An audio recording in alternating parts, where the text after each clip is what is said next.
Welcome, everybody. This is our fifth time to be holding an online gathering with the Mother Earth Delegation of United Indigenous Nations. And I am totally humbled and amazed about what has happened during such a challenging time with the pandemic, that Mother Earth lit something up inside our delegation and we're on fire. And the fire seems to be growing and lighting the fire in many of you out there. So thank you for joining us today.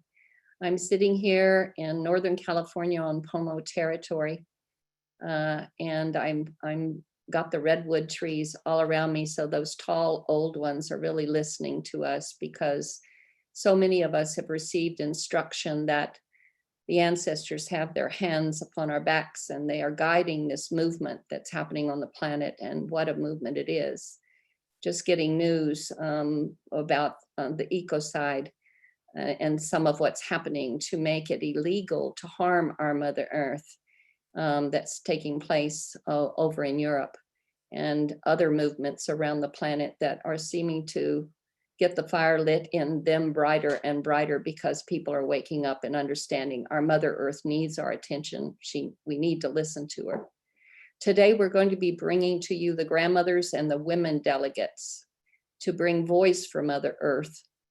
We have Eleonora, who's in Australia, holding a sacred fire for us as our altar today, so that that fire can hear and what we are sharing and inform us of what it might need us to say today, and what the Mother Earth and her elements might need us to represent in what we're holding and the prayer that we're carrying for them. So I want to give great thanks first that you're all gathered here. And as I began to gather and hold an intention for today's work with you, someone sent me an old film that was made when they interviewed me at the Oregon Solar Eclipse Festival. That was in 2017. So that's a few years ago. But when I watched it, I was so really, it took me back for a moment, because really what happened when the sun and the moon danced together and darkness came across the planet before the light came again, it felt significant for the moment we're all standing in here together. So I'd like to share that with you now.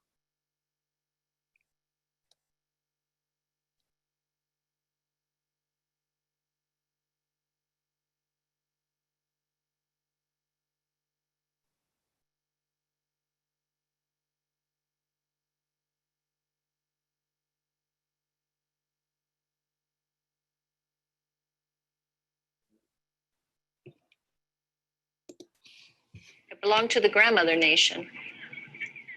It's all of us can meet with all colors and cultures and ways of speaking, ways of life, because the grandmother nation is a point we can all gather and circle up and hold prayer and ground life, so that those coming behind us will have an easier way.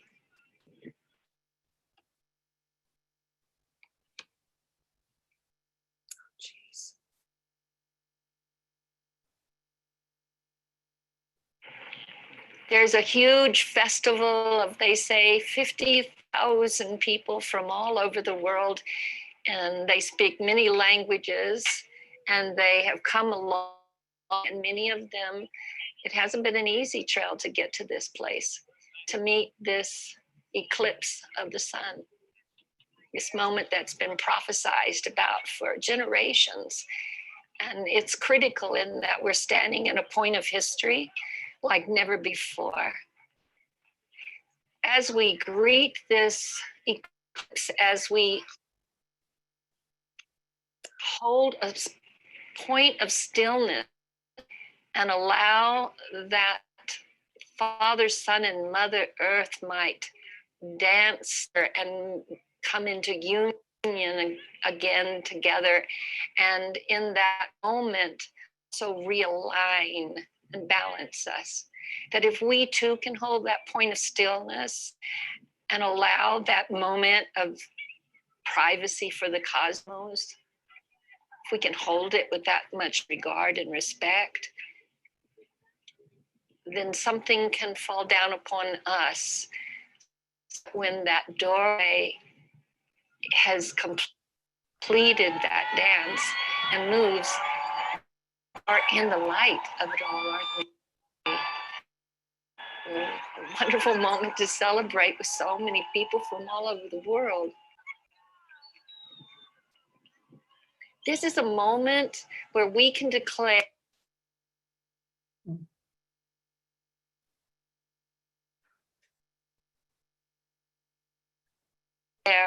unity and peace. This is a moment when we can declare open-hearted love, understanding, compassion, and acceptance of our uniqueness instead of fear of our difference. I want to celebrate that. And it makes me feel good about the promise I kept to my children. And that would be that we maintain the beauty of this creation so that they can dance in it like I did. That's my wish. That's my prayer.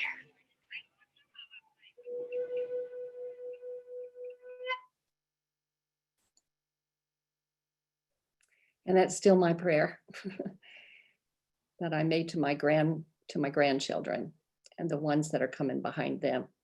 And that's why we grandmothers and women of the Mother Earth delegation have gathered here today, so we can join our prayers and give voice to the Mother Earth herself, so she might seed each one of us with what we need to do in order to make these steps one day at a time, staying in the present moment. So with that, I'd like to offer my prayer at the fire today. For this is Jyoti. Mother, Father, God, I give great thanks for you, for this day that I stood up and put my skin on, and the sun opened a new dawn for us to all stand up that way and share a breath of life that's been shared here since the beginning of time. I give great thanks for the ancestors that have their hands on the shoulders of each and every one of us, so that they can guide us and bring us back to waking up in the memory of who we truly are. So they can help us open our hearts and cleanse them, so they can stay open. And so the intelligence of our heart can connect with the intelligence of this great Mother Earth and realign us to the original line that went back to those original times. I give great thanks for all the original people around this planet and what you have given them, and they have carried with unbroken lines all the way through troubling, difficult times. And still they're here today with us, bringing an unbroken line to be part of the weaving, to guide the weaving, to inform and share with us what will make that weaving go with more ease, full of grace, full of love, and birth our new possibility. I give great thanks for the children and grandchildren that are standing behind us grannies, that are carrying something that you brought to them too, that will come to participate and hold the garment that is being weaved right now. There is a portal open. My elders tell me that we've been praying for the new dawn, and the prophecy has spoken about the new dawn, and now we are standing in the new dawn. A place where all nations come together, where all diversity is appreciated, respected, and regarded, for all life is sacred, where we restore our place of standing, that place in the still point that I spoke about 3 years ago, as you began to show us how when the moon and the sun did their dance and came together, there was a moment of union There was also a moment of darkness that we felt, and it felt cold. And then they danced apart, and the sun filled the day, and the light filled the day. And so it is happening now. Give us the courage to stand in this moment fully and to welcome our authenticity and the uniqueness of the moment we've been called to, for we certainly have been called.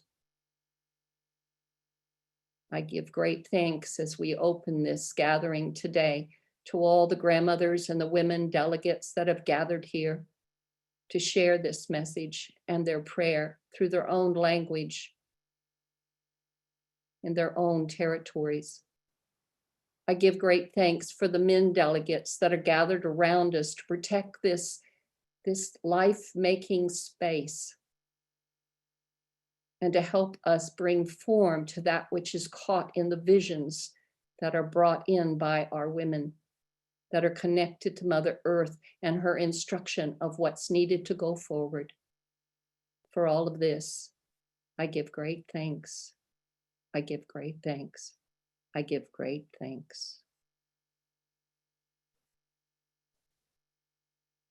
And now it's my great pleasure to invite my sister, Grandma Loretta, Afraid-A-Bear Cook, to come and offer her prayers at the fire in the honoring of her peoples. Grandma?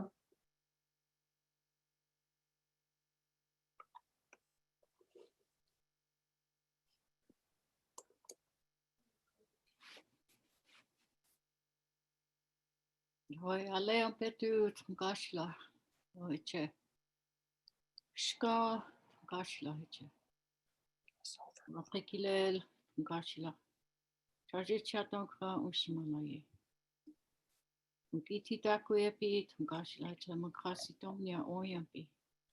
Yechekcheche, oya ushika tmkashla, hoiche.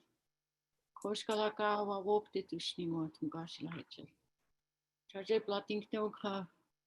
Wo pre charge chate. Oh, aprekilel.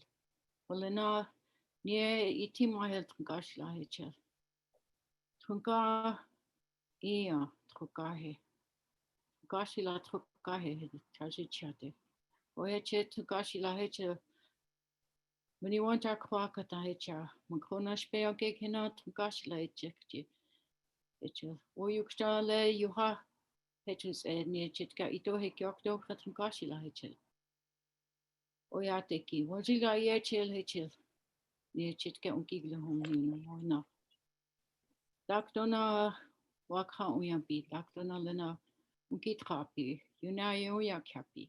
Ohena ahopra mauni pi echuha tungashla hechel. Ohe handushnia ian katkra tungashla hena palehang iankte tungashla lena lechel. Usha abetuluta we mi etalena. Etus eha wayo takin chila. We are ushika emocha tungashla hechel. Tiwahe tiosh baye. Tungashla duktektil oyambi. Ohetus etungashla hena isha. Makasi domania, many want aquacat some. Oye chextis tungashla hecha makona spehena. Yo hila, duktetaha unko pechi tungashla hena. Mukpochi kunkichi ostokte. Iwachi chapi. Uchi makha tungashla hecha. Aka petulel unkomani aka maunipi. Nye sluye chichapi. Daktona no pani vechi tungashla hena. Unchi sluye chichape. Ohetus ushula kapie. Ona daktona duktektet tungashla hecha nog pani penna so we chachiche. Oh, ye chekchi tungashla hecha we chozani. O wangalake washte. O ablese. O okikachnire. O la krota. Sampra woki jumpte. Holena tungashla chichila. Sampra hena nasulaik da tungashla hecha. Oi chachigna kinta yuachinche. Daku tungashila ungaki prablena chuha el. Itimahe. Ishtamania baupi oyate piki. Tungashla hecha. Tiwahe duktekte. Chante ewi chapatron tungashla ishtamania baupi. Hona tungashla iwash abyahetus Okay, which is a which hapat they watching here. Yeah, checked it from Gashila. Makasi domini at from Gashila when you want to quackata. Makona spare Yanke Chaish at from Gashila. We talk Ixia. We chose on you, Ish Ahena, Oki, which I think. Gishna Lapishni Krat from Gashila, Ujima Kaka, Ungoniapi. Ohed Gashla Yechakji. Yushkia, Betu Monu, Kilina, and Ungoyam, Unchimpi. Oheash Gashla Hitcher. Taku Shikshija, Tungashila, O Yanke. We choke Shija, Chajepia, Chajaya Dashni, Pichashni, Chajaya Pichashni, Ohetus. Ohe Siela Tungashla, Hekahwok on Leon Betukir, Ohetus Ena. While Yeomi Chichok, the watching chair. Ichi Tungashla Hechel. Takoja we chaglu hat Gasha Tukata Gamonu Kilana Lichuha. Woite Kichunkiapi, Woite Ichahuampi. Doctona Hochus et Gashla wana. One year to a chetka unglok, the Ukatungashla, Wapikilel. Ohena Yohum Kiapi et Gashla. Zania Wapia, Woite Hena et Jahum Kichap yet Gashla Heche. Obini Wichoni Kim Kichiash, the Kichiak. I bet you Moni Pikilana Tukata Cat Gashla Heche. 1 year to we try to shakoi to Gashla Hecha Itimohe. Eha, Wachijila, you can't Gashla Hecha. Mitita Quia Tiata to Gashla, Fesafa, Gashla Hecha, Ohia, Ohinia Hecha, Ucheke Nagluha Yapi, you can't Gashla He. Akota Yatekake on Gichupie, the no, the Wapikil Chichila. Dueni somewhat chuya bishni near Ijela, Tunkashla, Lenanian Trapi, or ye checked it Tunkashla, Oshun Lakapie. Or Wapikile Tunkashla Hecher, was a Recha Ilaza Tankoglin at Tunkashla, which Hakilo Hoyaki. Doctor Glushna Bechi walked to Shemoshi, which Haki the Kashla Hitchus at Chichila. Ye checked it Tunkashla Hecher. Waka which Hagluha Goya Pichuha Hitchus at Tunkashla. Lochiuk Dishni, Naishmini Buzak Dishni. Ye checked it from Gashla Trakura, which we have the night was a Chukichi. Or ye checked it from Gashla Gel. Unkiti tak we have Maka Sitomania from Gashla Oyam Pichi and the sweet chachichi. You detected from Gashla Taku, no funny pitchy, so we chachichi or El Buchak Daiwachi chair. Or Lily Jalash in Krat from Gashla Hechel. Washitu, the nut from Gashla Hechus A. Washitu Waka Hechus A. Which Okujawa Chargia Piatra Shnie from Gashla Hechel. Kichaya Ponca El, or Hechus A. Was near when she ye out Hechus E watching chair. The little Wapikilly Jelash in Kalana. Makasi Dominia, many want Jakwakata Samyat, Gashla Hecha, Makona Specha. Ish alle, Tokush le Yanke. Oh, Wapikile. Betu Lutawi Mia Tahio Hoya Chichet from Gashla. Betu Gitra Pikila no Gityash the Munkityak, dear. How happy wa walk out from Gashla Elungo Yank, Gashla Hel, Gish out and Gityash and Gityak. Doctor Ilago Yankil not Gashla. The controller Ko Yankiki Lel Gashla, Ujimaka Mani with Choni, Gashla, and Chata. The little La Hoya Chichapum from Gashla, and Gityash, the Munkityak. Doctor not from Gashla Lel Ilaga Pichi. We charge an aware to see Jabel not from Gashla ish a dog no funny pitches so we chatty chair, we check with guy watching chair. Ye check the near chetgak, let us say. Giggle home new bon cut from Gasha leon betu, dark one ichela, wash day ichela head dark unboki huked watching chair. Or you cut from Gasha hitcher. Dikte wo cheke yuha kabechi hechetak donanichi lab. Na ishtak na hechos es uncheni chapi. Na wapre kilel. Uki yu chayankti wachinche. Olena hechetuna ohinia. Oheches tukashila hechet. Tukata kalina gluha mani uyok tunka. Betu chona laki ona oashte unkichukte tukashila hechet. Uchokuja wa tukashila hechet. Iyonki kile asnia pie. Utus iwachi chapi. Lena tukata kalina. Gluha mauniukte. Nye chela ipat isakel tukashila nkonia. Ushun la kapie. Oh, mitakuye oyasi. All my relations.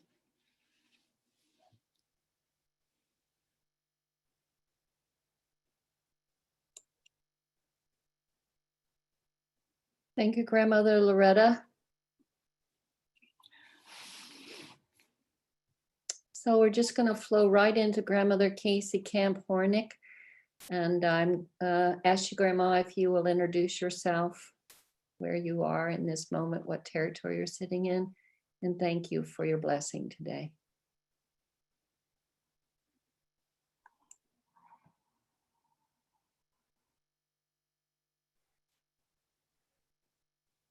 Natia, Jizi, we decay, Ponca, u Abadi, Mashte Ponca, Oklahoma.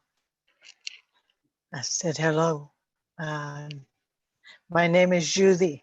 My colonized name is Casey Camp Horinek. I'm a Ponca woman, and I live in Oklahoma at this time in the occupied territory here. Humbling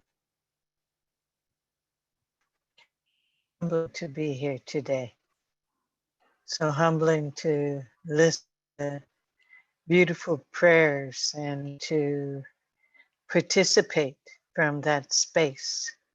I feel absolutely joined in spirit with all that has been said. Thank you, Jyoti. Thank you, Loretta. I appreciate you so much. Also thank Susan for helping me to get on time here. I told her, said I'm dyslexic. I really don't have a good sense of this time clock and Gregorian calendar. But it's I do know that the time that we are together is powerful and important, and I feel very blessed to be here today. I would like to offer a short prayer to join in with the prayers that have already begun. I want to talk to Bede, that for fire, Ni, the wonderful water, the thunder nation, lightning nation. And Dari Wakanda Wakada Khube, Maja Khube, Wiblaha Ehe, Wiblaha Shingajinga, Wiblaha Ishagi, Wahojinga, Ni, Bede, Maja Khube, Dakhte, Wibu, Khila. Let's say thank you, Wakanda, for the sacred waters and those that live within it, for the four-legged beings and those that swim within the sacred water herself, for the breath of the winds that blow through, over, and around us, for those who burrow, for those who have their feet deep into the earth, the plant nation, for the star nation that guides us, for our Father Sun that rose this day, our Moon Mother that guides our rhythms, the sacred oceans, all of the things that have a voice that is dependent on others to say the things that they're feeling. The rock and the gas, the oil relatives that need our help to stop from being ripped from our mother's belly. We ask direction. We ask a way to go forward, a path to be laid out that we could stay on this sacred red road in a good manner that honors our ancestors and our future generation. So I ask a blessing and guidance from the unborn as well, that they might whisper into our hearts what they're going to be needing. Thank you for this very day, all the days past and forward, the circle way of being. And if there's some way we've forgotten, I ask you to remind us.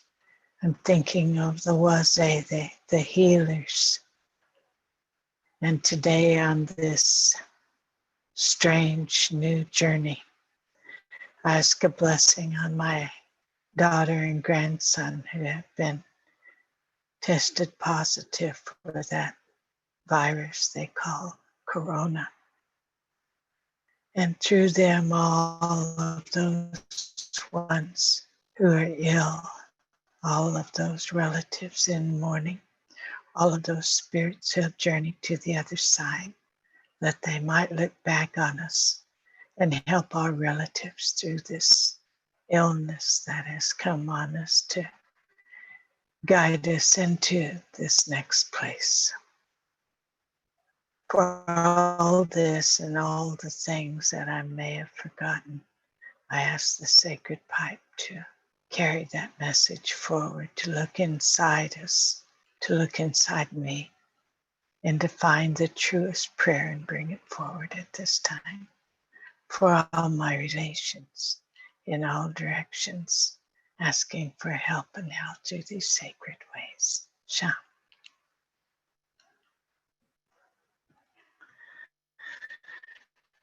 Thank you, and I see someone saying, I can barely hear you. I guess that's because this prayer was meant internally as well as externally.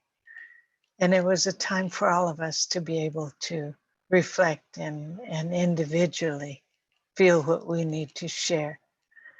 From those prayers that were happening earlier, Jyoti, I was struck by the dance between the moon and the sun. I had, in 1988, been sitting inside a Yupik, a sweat lodge, and trying to understand why I was being called there. I was there with my children and other women folks at that time. And we had been told about this time of purification that was coming. I didn't understand it, and I can't say that I do now, even though I know we're in the process of that purification. But I was told at that time, and it feels relevant today because of the words you shared with us in that video. I was told that the sun and the moon and the earth had entered into a sacred dance of rejuvenation, so to speak, and that they would continue this dance until the balance was renewed. And it felt very much like what you were saying. I'm not sure what year that eclipse happened, but it sounds as if that particular dance is continuing. And then listening to our other relative making that incredibly powerful prayer, I was reminded that I believe it was on July 6th. I wrote it down somewhere. I was asleep and a voice and I'm not one who hears voices or has those channeling abilities like others do. So this struck me very profoundly. A voice startled me before it was morning time. It was almost daybreak. And the voice said, "Awaken into the new world." And it was so startling and so profound to me that I sat up and I wrote it down.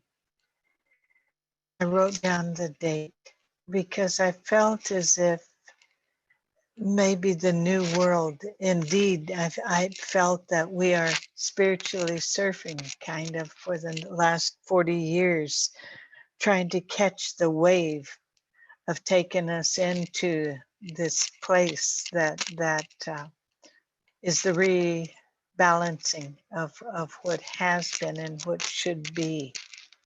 And it gave me hope. It gave me a feeling that maybe this is that moment.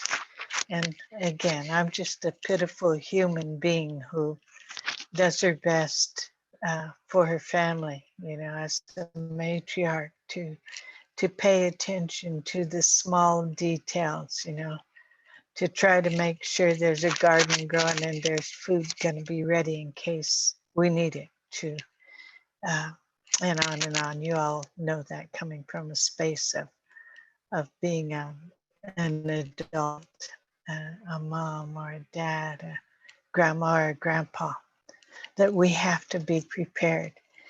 And that's kind of where it feels as if we're trying to go right now.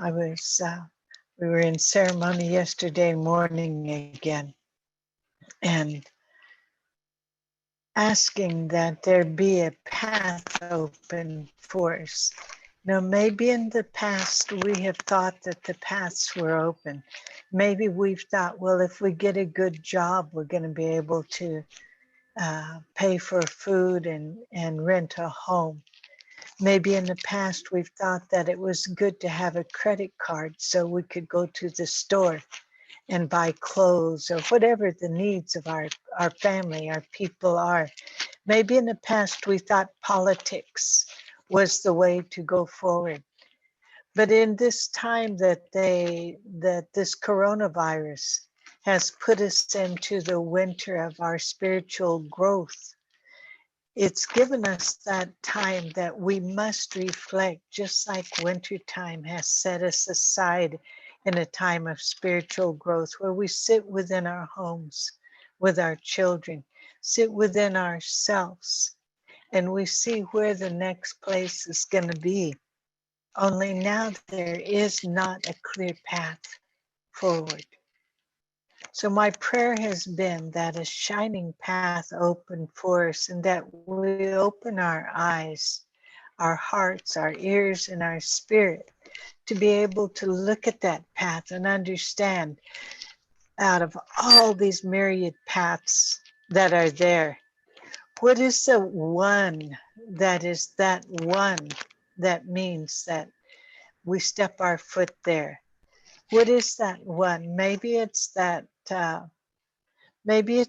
deep understanding that others call intuition, that we feel within our bellies that says this is the correct thing and this is not the correct thing, that the fear that mamas like me have right now of this coronavirus might be something that is actually the biggest blessing that we could possibly have. You know, the blessing of not being motivated by the false solutions that have been set out, but indeed to recognize our oneness with all that is, to be able to say that thing of we're not separate from nature and trying to protect nature. We are nature protecting itself. I hear that dinging going on. Is that little ding for me? Does that mean we need to move on? Somebody needs to go ahead and just jump in here. So I love you all. I appreciate you all. I'm very grateful for this web of life connecting us through the webinar, because to me, that's another very important thing we need to recognize. These webinars are actually very clearly that spiritual web of life manifesting in a new way. Thank you, Grandma Casey. Thank you. Your wisdom always flows so beautifully, and I always have a struggle inside myself with the elements of time that contain us, so that all voices can be heard here. So maybe we'll have to work out a way so we can have a longer time with you or any of the others that are on here, and more teachings can flow more directly to all those that would like to hear. All the things that you mentioned, and the weaving of the cosmos, and the moment that we're standing in, and the choice that we're holding, you open that shiny path for many of us. So I'll flow now into Grandmother Flordemayo. Welcome, Grandmother Flordemayo. Thank you for your blessings. Thank you, dear Jyoti. Thank you so very much. Greetings to everybody, grandmothers and grandfathers and young adults, everybody that is listening. Today is a sacred day in our calendar. It is the day of the Lord of Transformation. And this Lord sits in the West.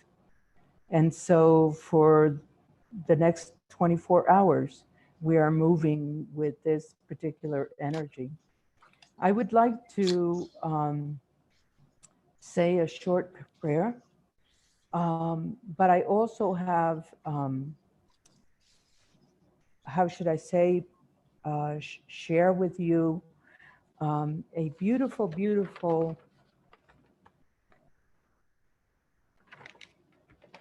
writing from the Maya nation of the first gathering of the condor and the eagle.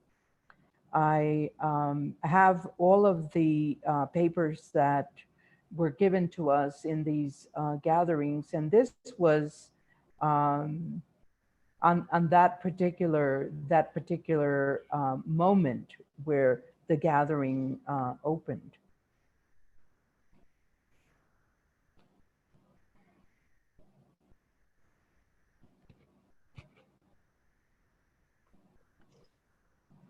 Beloved Creator, beloved Mother, beloved Giver of life, beloved Beauty, beloved Shining Light, light that dwells in my heart, beloved Creator. In the name of all that is sacred, beloved Beauty, I want to thank the Spirit of the sacred waters, the Spirit of the wind, the Spirit of the earth, the Spirit of the sacred fire, beloved Creator. Grandmother of the four directions, thank you. Thank you, beloved Spirit of all of our ancestors, wherever we are around the globe. Thank you, beloved Spirit. Beloved Creator, on this sacred day of Lord Keme, beloved Beauty, you have been moving us as a human race, moving us in such a way that each and every moment we feel the touch of this transformation, transforming us into this energy of unification, becoming one nation, beloved Creator, one nation of humans, androgynous humans. We are both male and female, beloved Creator, and we are both humans and light, beloved beauty. On this sacred day, I give my gratitude, beloved beauty, to all of life, beloved creator. All of the beauty that I see. In the name of love and light, beloved beauty, I thank you.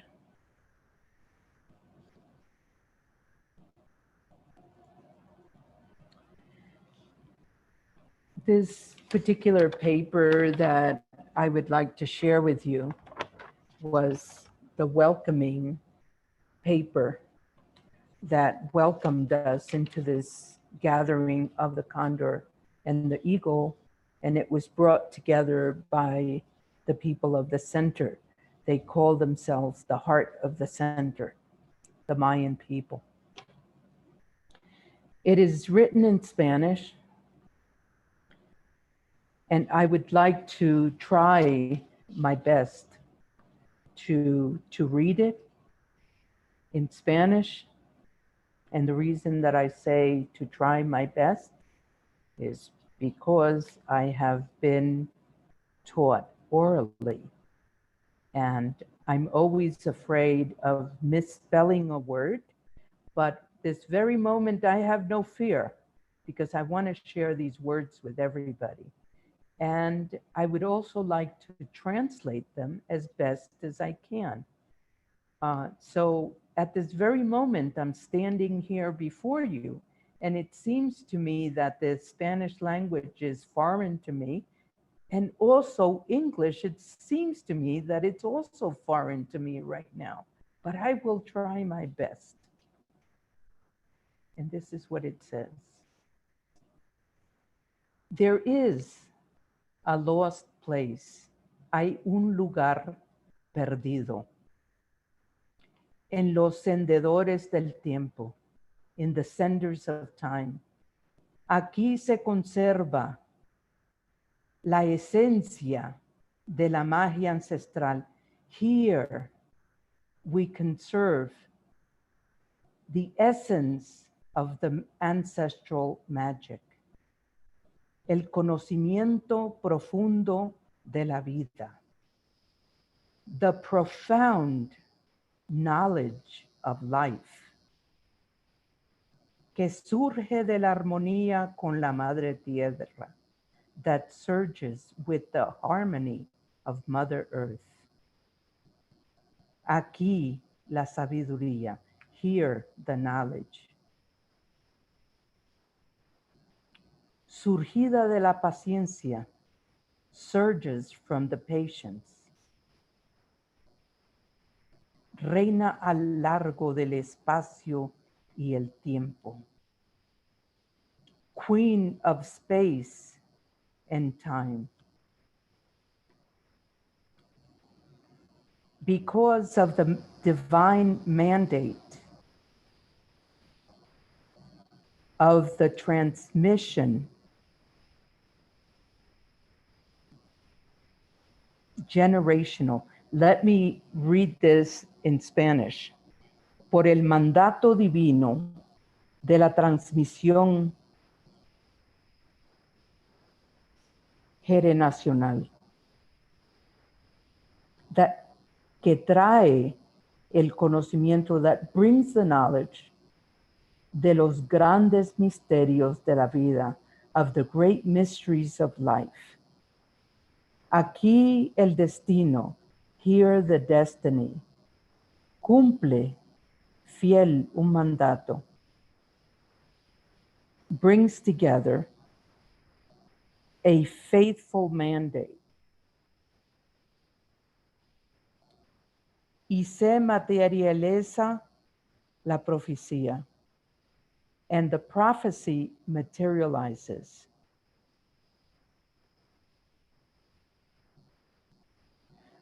Aquí hay guardianes celosos sabios. And here we have guardians of knowledge and jealousy.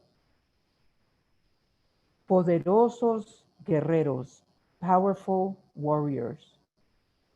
Protectores y preservadores, protectors and preservers. Depositarios de la gran tradición, depositors of the great tradition. Aquí convergen las energías de las cuatro esquinas del universo. Here, it converges the energies of the four directions of the universe. Aquí se mantiene el tributo de la madre y el padre. And here it is maintained the tribute of the mother and the father. El formador y el hacedor. The maker, the former and the maker. Aquí el tiempo se durmió. Here time fell asleep. Aquí reina el corazón del cielo. Here reigns the heart of the heavens. Aquí se mantiene el mandato. Here the mandate is maintained. El fuego sagrado, the sacred fire, prendido, lit, in the trees, en los árboles of this humanity, de esta humanidad. Ha mantenido perementa su llama. It has maintained permanently its flame, brillando, brilliant, en el día iluminado, in the illuminated day, la gran noche, the great night. Aquí el sagrado fuego, here the sacred fire, ha preservado la conciencia, has preserved the consciousness. A través del tiempo, through the time immortal. A través del tiempo inmemoriales, como antorcha de la gran tradición, as a torch of the great tradition, como espejo refulgente del corazón del cielo, as a mirror reflecting the heart of the heavens. Hoy hay llegando los tiempos de la profecía. Today has come the time for the prophecies. And the Mayan date on that is 12 Bactum and 13 Ahau. It is known as el retorno de los hombres sabios, the return of the men of knowledge. Se inicia el mandato del gran despertador. We initiate the mandate of the great awakener. Siendo convocado el Consejo de Ancianos, bringing together the Council of Elders, y así unificar criterios, and here to unify criteria, se da paso el mandato sagrado, and here it is given the sacred mandate. Y se convoca con los transportadores de la sagrada llama. And it is brought together with those that carry the sacred flame. I believe that these words are so powerful and so beautiful that I would like to have it properly translated and share with everybody, because it's a beautiful Thank you so very much. It's my honor to be here with you. Thank you so, so much. Oh, and thank you, Grandmother Flordemayo. People are asking if you could show it to us again, the image. And for you to bring to our council here today, thank you, is very sacred text. And this is the picture writing of the student and the teacher, Oh, beautiful. And where the teacher has the power of the spoken word to the student. yes, and that is exactly what's coming out of our circle today, to move amongst all that are here to catch those words of wisdom and the sacredness of what you just shared with us all. So thank you, Grandmother Flordemayo, and we can work with you and Heather to get it translated and to show it in Spanish and put it up on our website where others can see it too, or however you instruct us. Okay, thank you. Thank you so much. So now we get to flow into Australia with Grandmother Jingki and of the Aboriginal. And so welcome to you, Jingki. Glad to see you, my sister. Mabu Mangono. Hello, my sister. You good? All my sisters. Mabu Gamani. Hello, Granny. Mabu Jandu. Wabu Jandu. Hello, beautiful women. Kongol Jandu. Star woman. Bora Jandu. Earth Jandu. Kongolo Jandu. Moon woman. Jokorpa Jandu. Spirit woman. Widow Jandu. Strong spirit woman. Wabu Wambus. Beautiful men holding space. Mabu, thank you.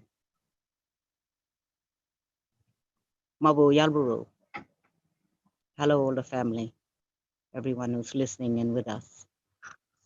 Baniwal Goal Wadi Walich, from the river to the coast, the island and desert.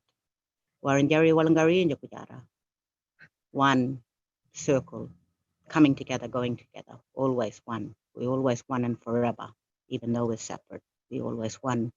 Bugari in the dreaming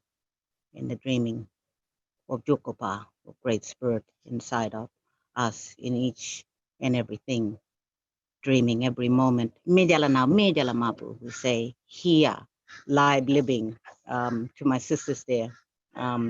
Always time is an illusion. Don't wear a watch because I don't work with commerce and trades anymore. I live a lovely life of human experience and I enjoy it. Yes, Grandma Casey and all who spoke about credit cards and yeah, all those days. And here we are again as one family. I like to sing the song and leave you with this. This is a song I've been singing.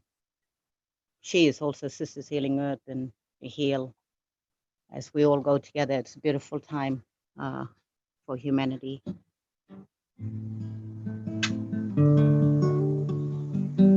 It's for our beautiful children too. Show them the new way without violence. Stop all the pain that's happening with our kids. It's happened to us. Break it.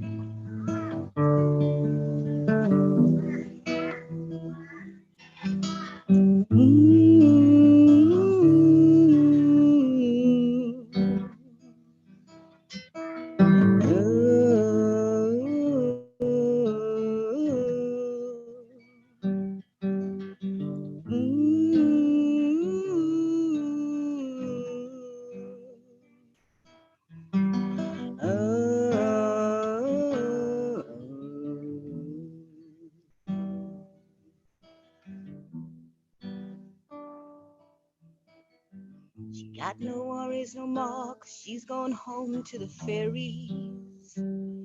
She's finding her wings again, learning how to fly. No one can stop her, break her, persuade her. She's made up her mind. Her life is divine. She got home to her heart. She's falling in love again. Her heart's completely open. She's so happy. She's found her true self. She's at home. She's at home. As she looks back at her life, she has no regrets. She's learned from the pain. She's healed a broken heart. With her compassionate grace, she forgives herself and all from her past to having you start. She gone home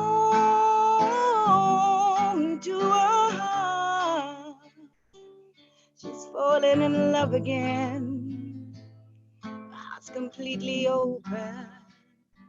And she's so happy. She's found her true self.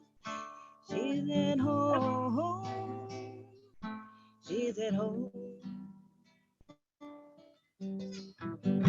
She's finally let go of the past,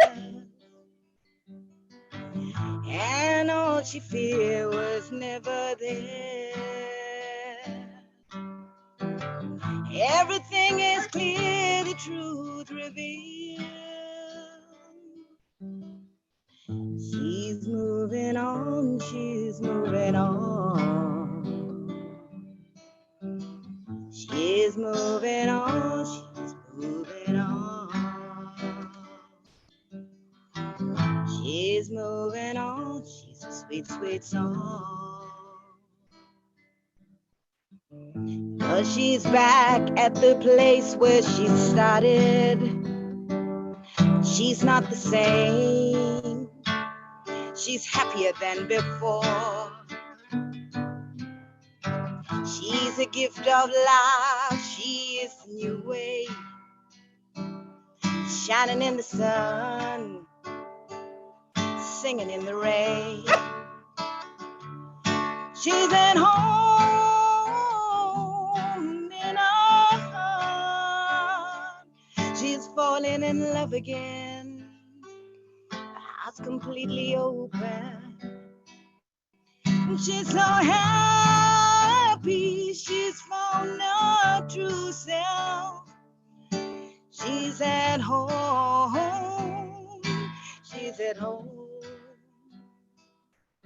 She's at home.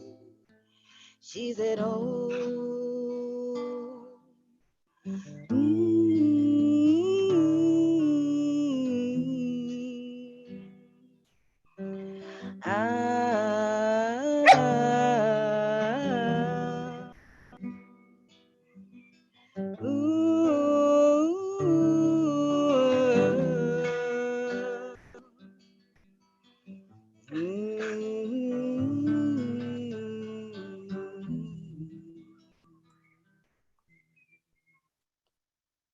Nga Julian Mahu, Chungay Lian Mahu, Kujara Lian Mahu, bringing back good spirit in you, good spirit in me, good spirit in everyone.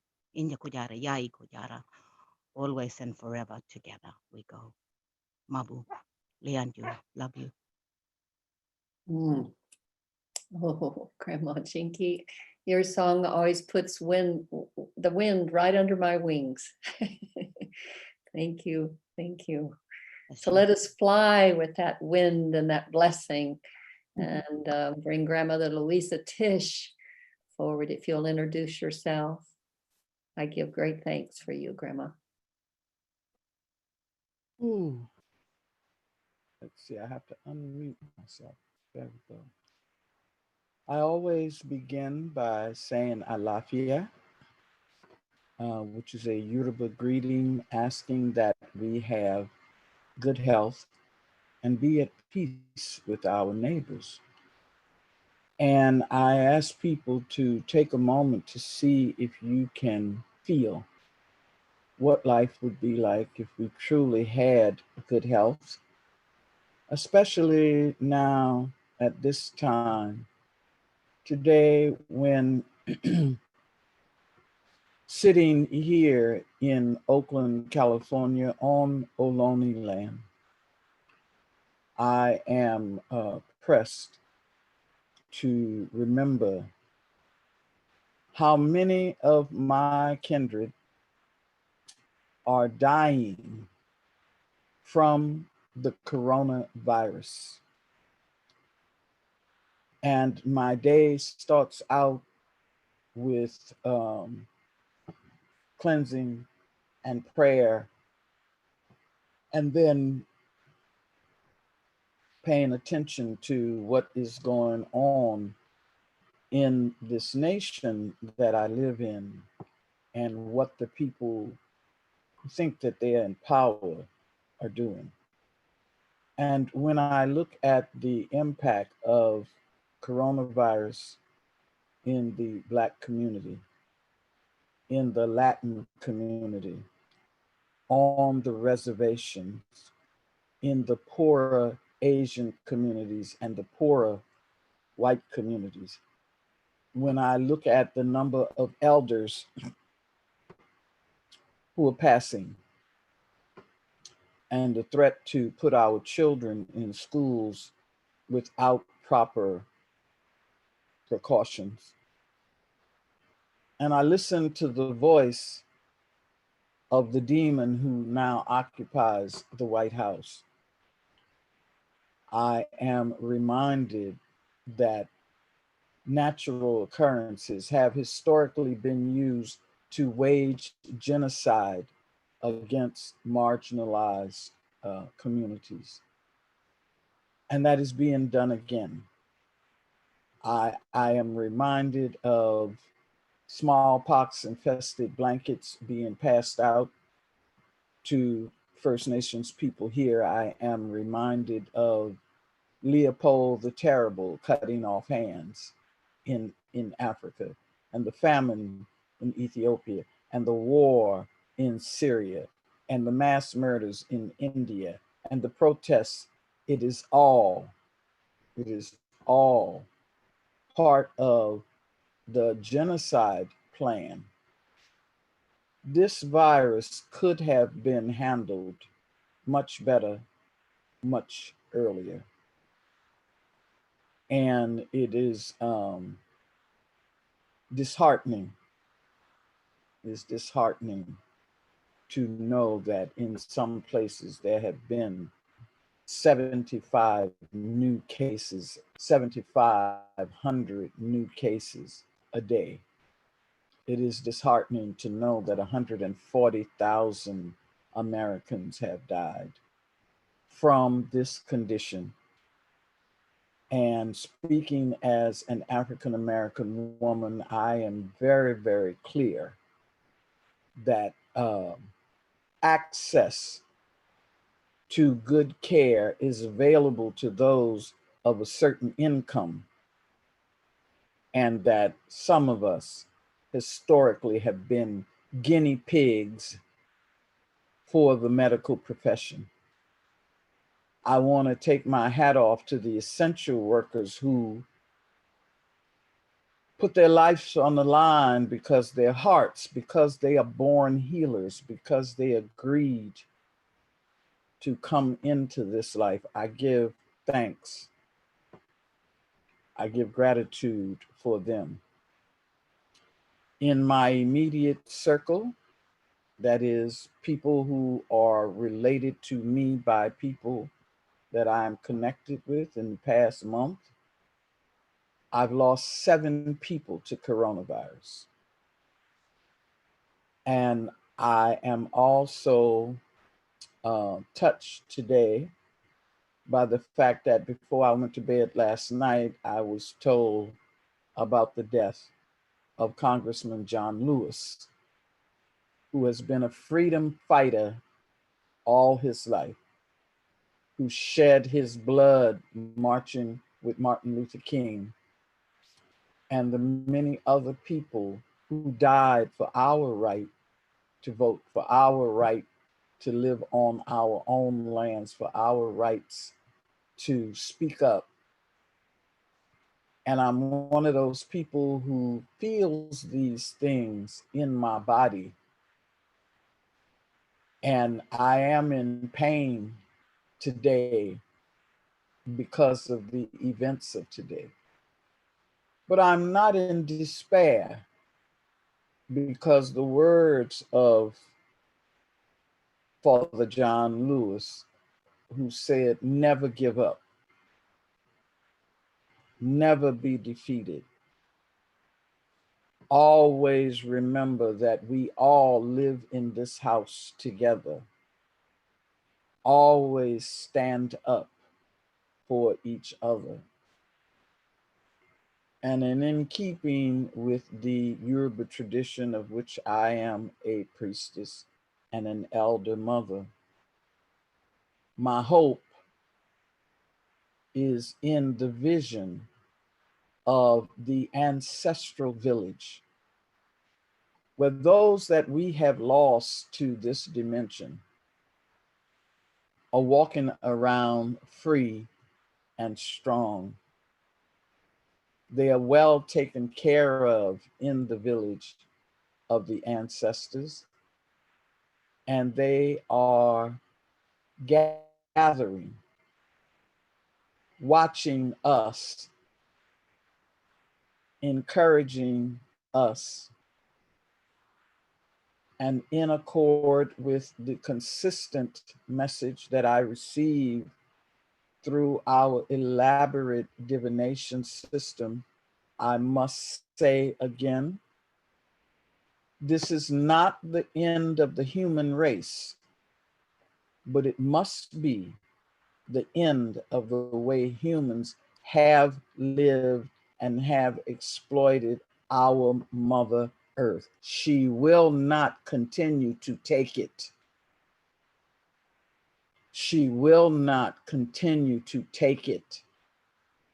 We must change. The majority of people must change the way we treat each other and the way we treat the earth.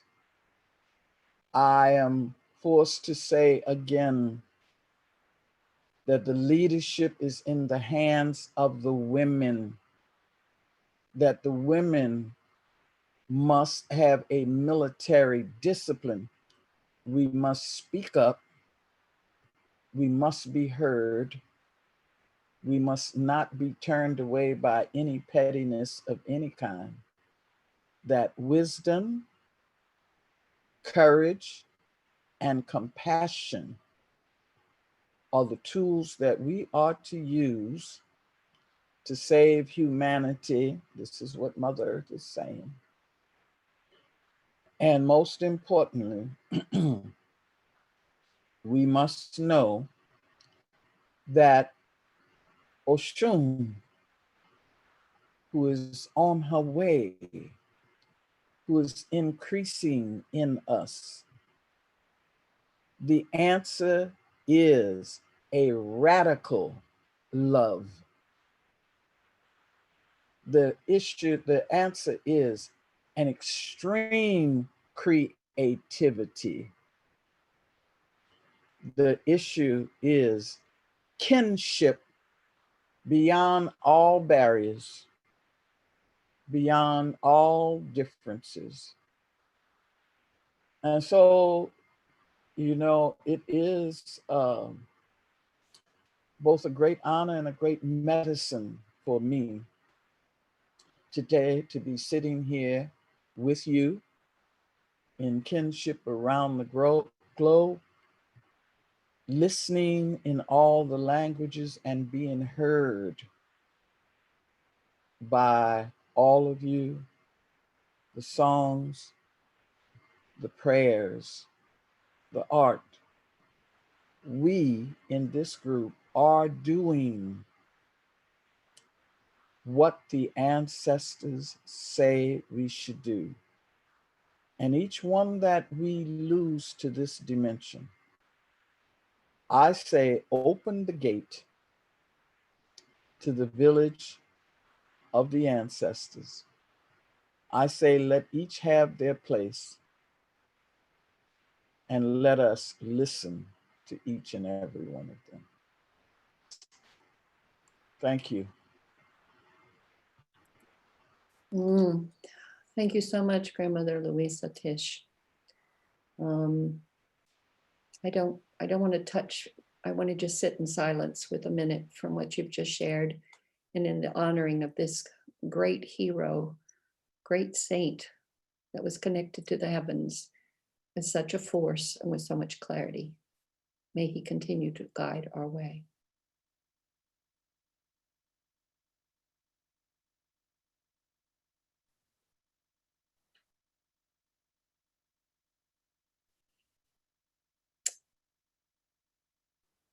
Grandmother Ivy Smith,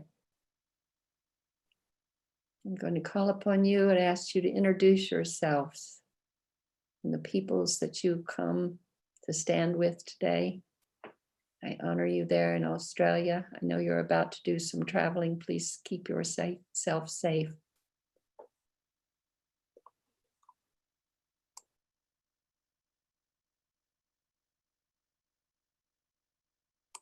You're muted, Ivy.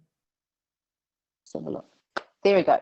There you go. My internet's playing up when we do these things, so hopefully I'm with you this whole way through. Malo, Bolavanaka, Talofa Tēnā koe, Yahweh. Greetings from my homelands, Aotearoa, Polynesia, and where I'm standing here today in beautiful Australia. I pay respects to all past and present ancestors, elders and teachers. Thank you. There's a few messages that have come from the above council for me to share today, which I'm going to bullet point because of time. But one of the main messages that Mother Earth wanted to share through me to you is what we're experiencing with these words, all life matters. And when she means all life, it means a lot that we're forgetting and not seeing. Nature, elements, every being, not just us, that has given us life for why we're here today. So that old saying of I am becomes I am we. And now it's changed to we are one, going back to one human race of beings. Which brings me to sharing a few things for my altar. Here is a spirit plate, and it's from food here at my son's house that I've been sharing with my grandchildren. So we've got some strawberries, apples, tomatoes, some nuts, coconuts, olives. So this is a spirit plate. And a glass of water to go with that plate. What is a spirit plate and why have I brought that here today to share with people is the word gratitude. Being grateful for what we have. Without that spirit plate, which has got food, without that water of life, we wouldn't be here.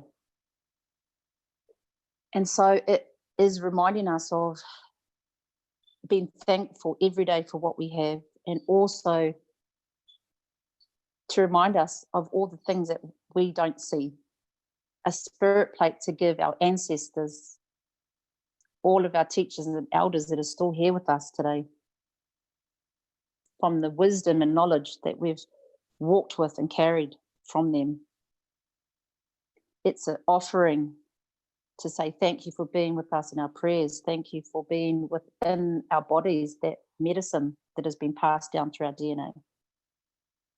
And so when we do sacred ceremony, we give that offering to feed all of those and give them a drink of water that are here with us.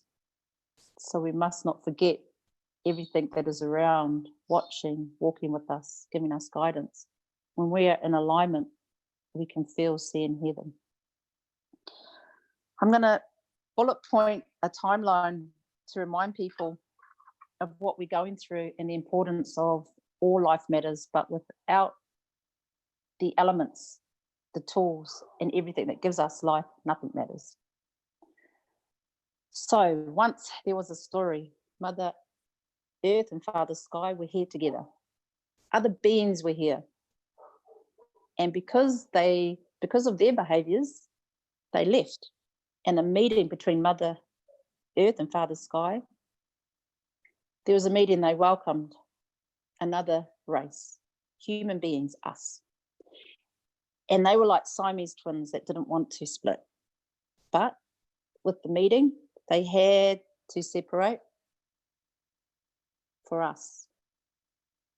So Father Sky was separating, watching Mother Earth work. And he missed her. But here is a candle. Father Sky, who gives us the sun, the wind, the rain that gives us the water, the wind. He realized as he was looking down outside our planet, Grandfather Fire, he looked down and saw Mother Earth. There is our sacred Mother Earth, harvesting and planning for this new race to come down, us, the human beings. And she was planting and harvesting. When he looked down, one tear dropped down.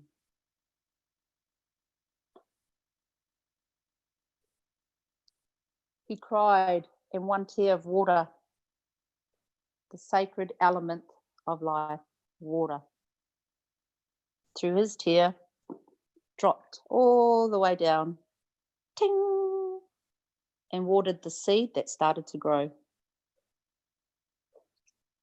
Then he realized why he had to separate.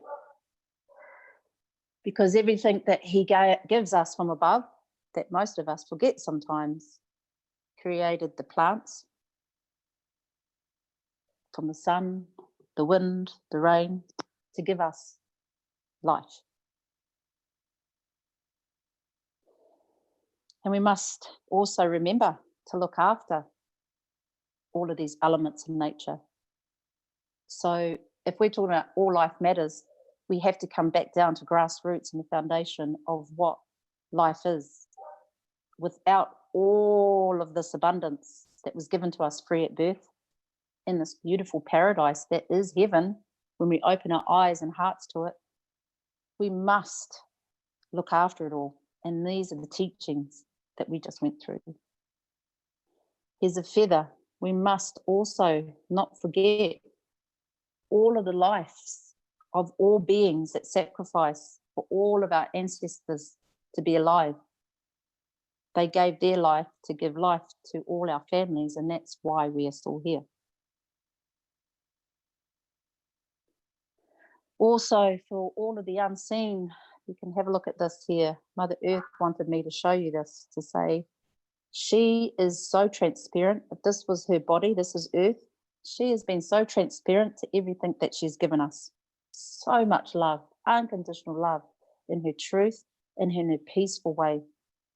Through this lockdown, she showed us, within a click of a finger, she worked and had a meeting with Father Sky, nature and the elements, and they cleaned everything up again for us on how it was before we were here. But what she wants to show also is in this clearness of her transparency for us. Within Earth is everything that we need. And that's why we have to look after her. That's why we are standing together in one voice to stop all of these businesses that are making profit off a wealth that isn't our wealth. We must work together in places of Mother Earth, of the First Nations people that are still standing up. It's time now to stand together in a peaceful movement so we can save our planet. We are our own healers. We are our own teachers. And it comes down to finding that inner flame and nurturing yourself to love yourself again. Without loving yourself, we can't ripple that energy effect out. It's time to heal and do your homework on going to the right places and the right people to do that, who are in service with integrity and that are there working from compassion. It all comes from heart. Right now, in this beautiful blessing in disguise that we're going through, the facts are there, the teachings are there. It's about our choices and how we conduct ourselves through our behaviours. It is very important now. We have to be responsible. We are the role models of our children and grandchildren. Like some of the grandmothers have said, I've been blessed with 3 grandchildren, and everything I do is for them and their children. My grandfather told me long time ago, you work and walk with the 3 R's. You work and always be respectful. You always be real, but be resilient, because there's always another energy that is there, that is not like you, and that's okay. They bring teachings and put you into training. The word truth, it is quite a simple word, but when you have to act that, a lot of people still are in confusion and think it's very hard to walk in truth. What is needed today is for us to walk in truth from heart and look at each other as one. Yes, there are narratives in history, but today when we see truth, when we smell truth, when we hear truth, when we talk truth, when we feel truth, and when we digest it in balance, then we can reclaim, reboot, rebirth, reclaim our beautiful home, the structures, the processes, and bring a new governance by the people, for the people, back to the people. There is a lot of celebration right now.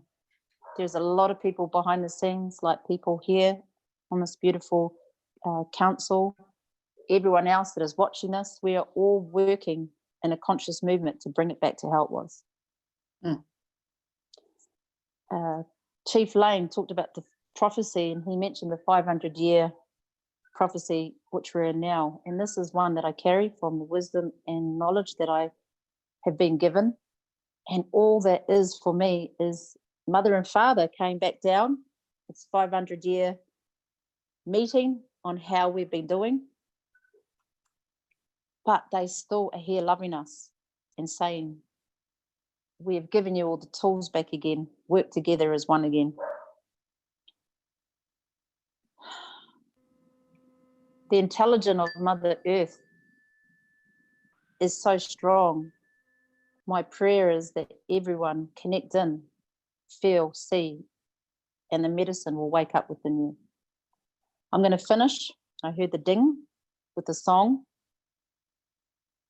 to remind us we are all here walking the same walk. Sa vali vali, we are all on one walk.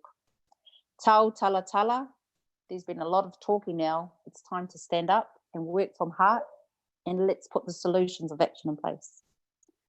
Alofa yata oi, like the spirit plate, spirit is here everywhere. So we have to take it easy and think smart and join together, have fun. And on 3, 1, 2, 3, it is a time of celebration.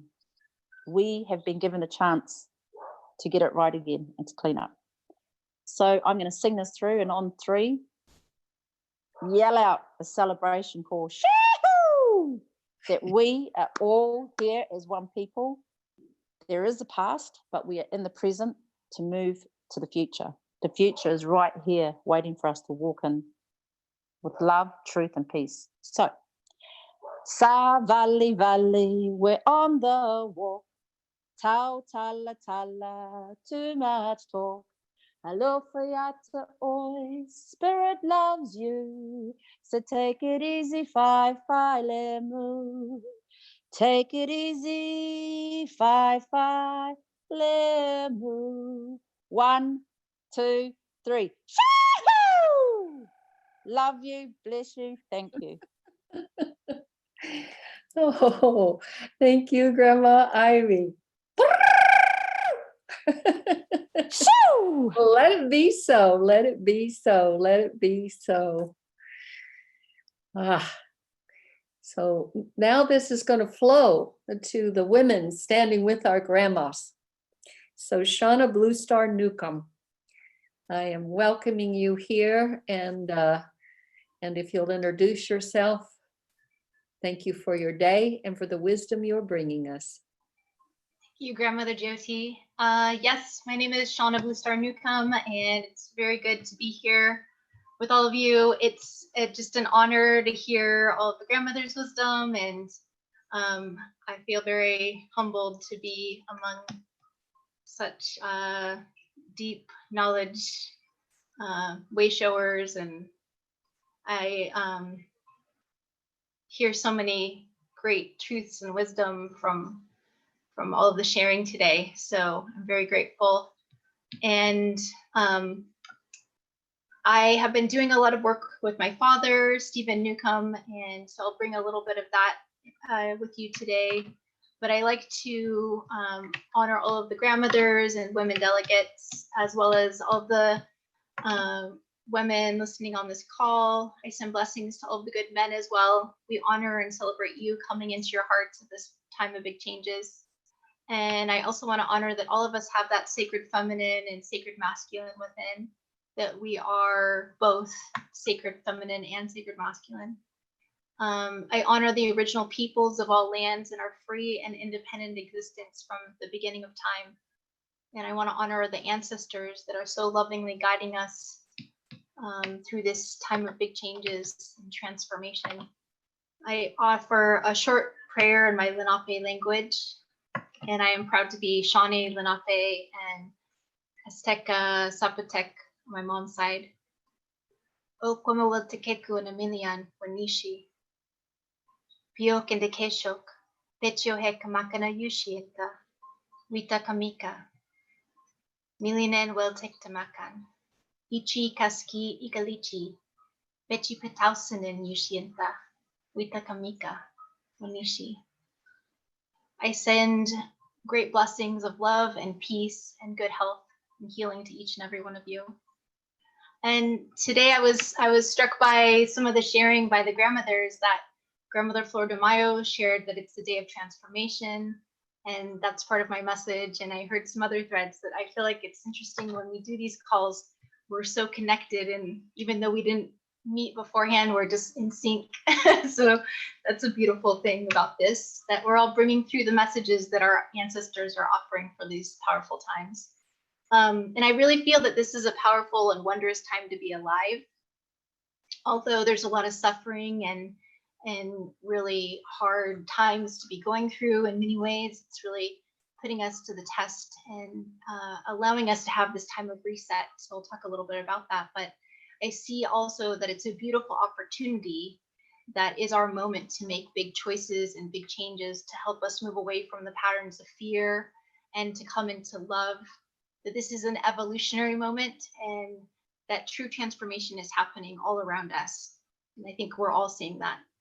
I also appreciated Grandmother Jyoti sharing the message about the Oregon Eclipse Festival. My father and I also were there, and it was such an epic event. It was amazing to see all of the young people coming together and really opening to their own spiritual awakening and path, connecting with Indigenous elders and listening to their knowledge.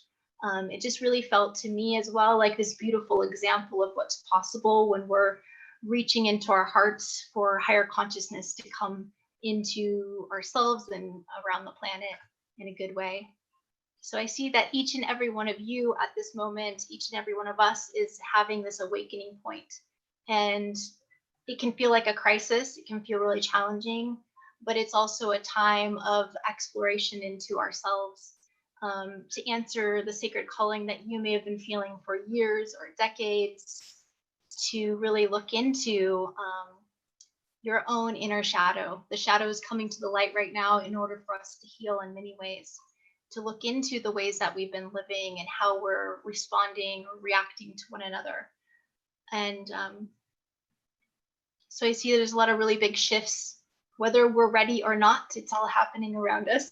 And it's really meant as a way for us to begin healing in a profound way.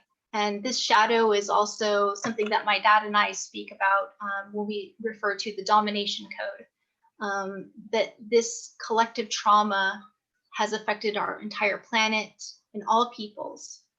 There's been systematic oppression, suppression over centuries, and these toxic patterns can no longer continue.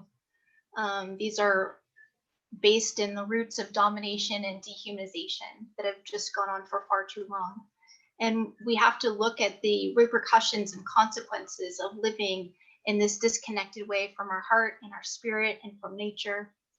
So I see, as we go back and really far back enough into our time of what was before, the time that was before, as I call it, there was a time of harmony and balance, and people have had an understanding of these original instructions and having sacred regard, having a sense of interconnection with all things, that we are nature, that nature is us. But slowly and systematically, a new system began, and it was a time of forgetting that led to life in the domination code. Those patterns of life-consuming, life-destroying actions and ideals. The sword, war, vengeance, gore were placed on the altar. Domination, dehumanization, consumption, greed. These are all things that were celebrated for a time, and there's something really strange about that. And when we begin to examine the root causes of all the turmoil, volatility, injustices, disease, anxiety, anger, deep depression, grief, and this collective trauma that has been spreading for thousands of years, it's almost like the original virus in a way. It's kind of weird to say that, but I feel like that's really putting to something that we can all come to an understanding that we're all suffering from this. And this has led to chronic disease in our bodies, in our hearts, in our minds, in our spirits. It's led to toxic masculinity, suppression of women and two-spirit community, abuses of every kind that we are seeing and have been seeing and we've been feeling for a very long time. And these can no longer continue. So I see the consequences as well. We've seen it in our planet and the pollutions and the waters, destruction of ecosystems and the burning of rainforests. But the pendulum is swinging back again. And so we're in this time of great transformation, what some people call the great shift. And I've been receiving a lot of messages, spiritual messages about these times for many years. And so there's one that I wanted to share with you that I think makes sense now, when many years ago I didn't really understand it. There will come a time not too far from now when women will rule this planet and realm. Then too will the energy and balance of the earth and nature shift into harmony. The time is now that the shift is happening, and yet slowly. Soon, very soon, you will see the shift begin to rise up, and take heed, the balance will again return to the mother. For she foresees all guidance and harmony on earth, and she must help restore the balance that has been upset by the people. It is not a deliberate act. On most part, it is born of ignorance and greed. It is human nature. Not only has it affected the earth's resources, but also upset the balance and harmony of the animal kingdom itself. If the balance is not restored in natural order, then there will be fewer and fewer animals of the earth, fewer resources and food to live by, and humankind will surely perish if this becomes the state of the earth. That is why we are asking for the gifted few to help serve the many. It is a great honor and yet a great challenge. Very soon the great shift will begin. Suddenly many people will require help, and the earth will turn on its axis. This marks the turning point of time. This is not a bad thing as people will assume. It is a way of upholding life as you know it. The earth's turn is a symbol of the great shift, the restoration of the planet's ecosystem and balance. It is necessary for those of you in harmony with the source to listen and be as guides to those who cannot hear. We do not see mass destruction. We do see hysteria, confusion, and chaos, and yes, people reacting to each other unless they have necessary guidance and strength. We ask of you to be as guide in this new world of balance.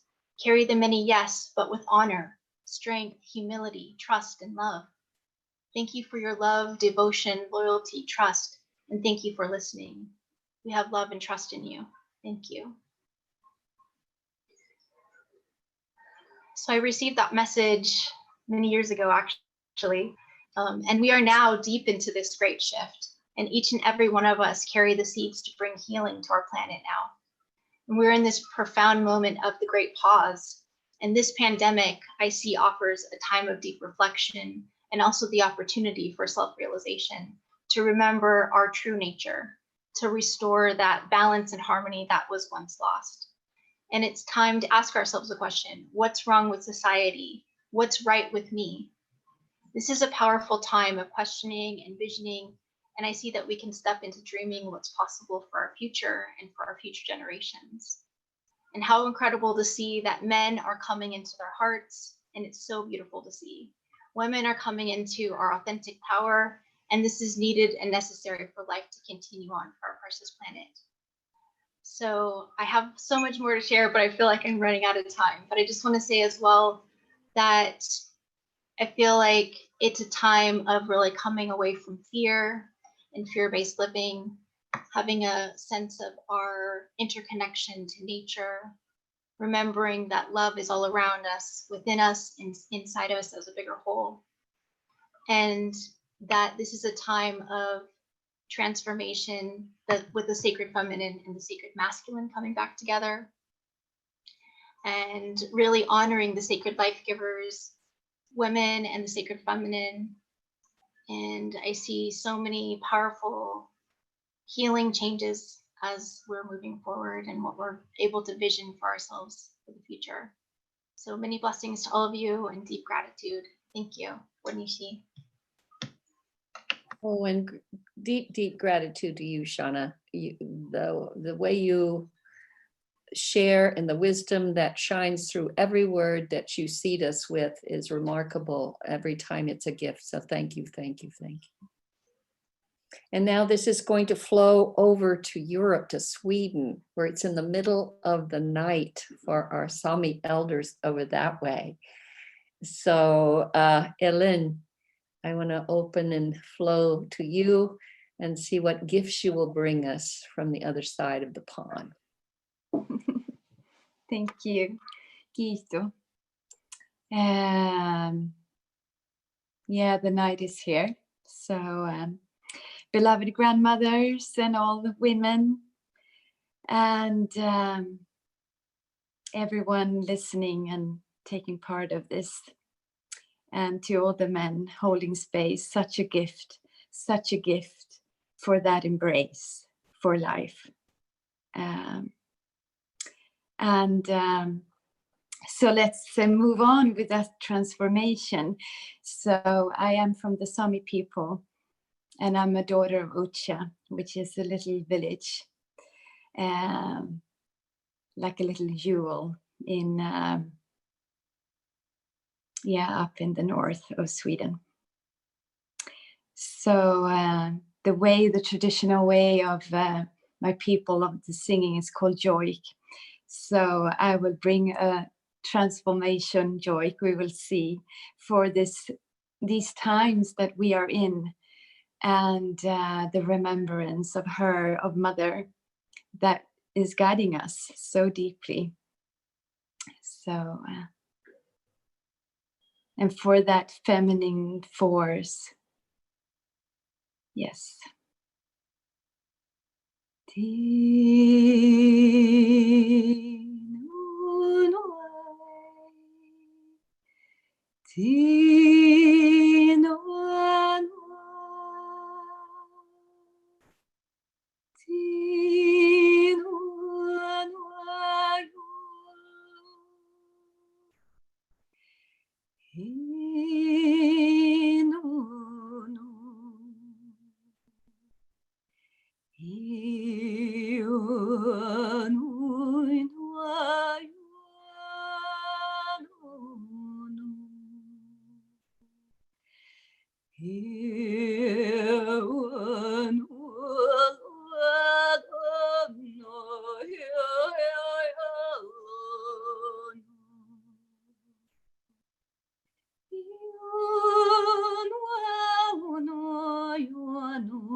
She's like the rivers, she's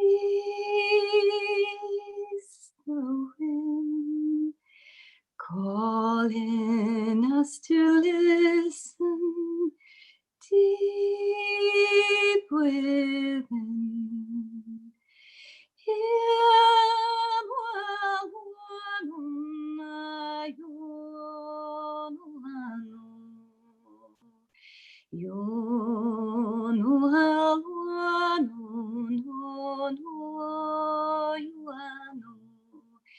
Like a child at heart, and the wisdom of the ancient, the ancestors saying, we've got your back.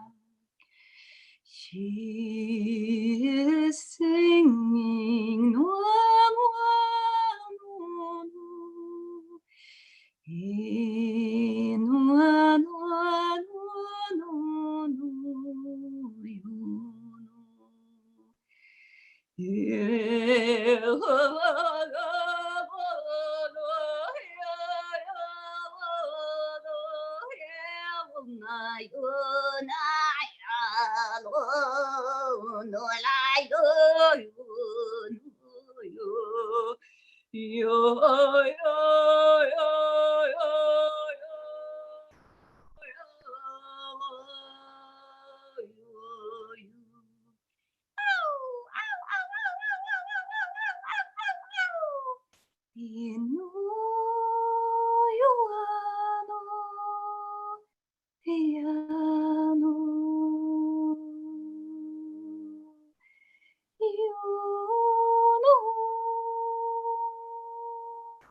She's singing for us.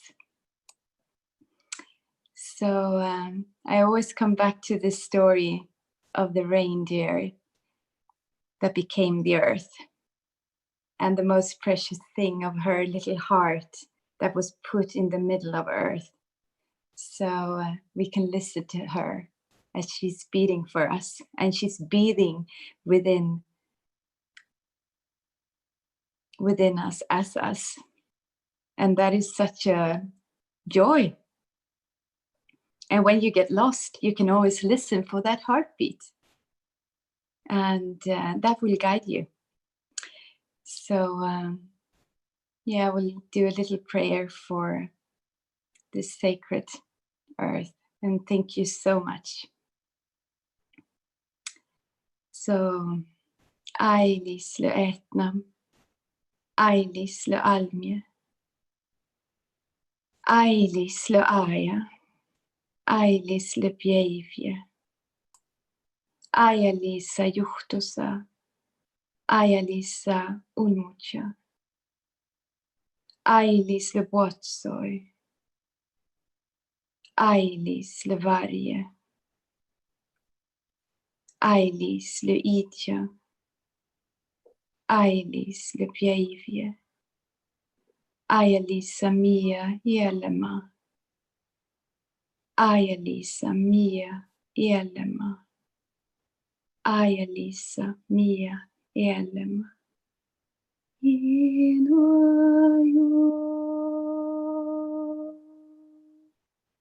Oligito, it's an honor to walk in these times with you all. All the blessings. Oligito, thank you. It is a blessing to walk with you. And, today kind of leaves me speechless a little bit. The transmission that's coming from this fire today is very strong. And it's mixed with very good medicine. and old stories that guide our steps and are awakening us into what Jingki calls the new way of dreaming. So thank you. And Erica is sitting on her porch, and it's 2 a.m. in the morning, and she's got the sun lighting her up. So in this moment when Earth shows miracles in these dances, would you give us your blessing from this cold country that's warm today? Thank you, everyone.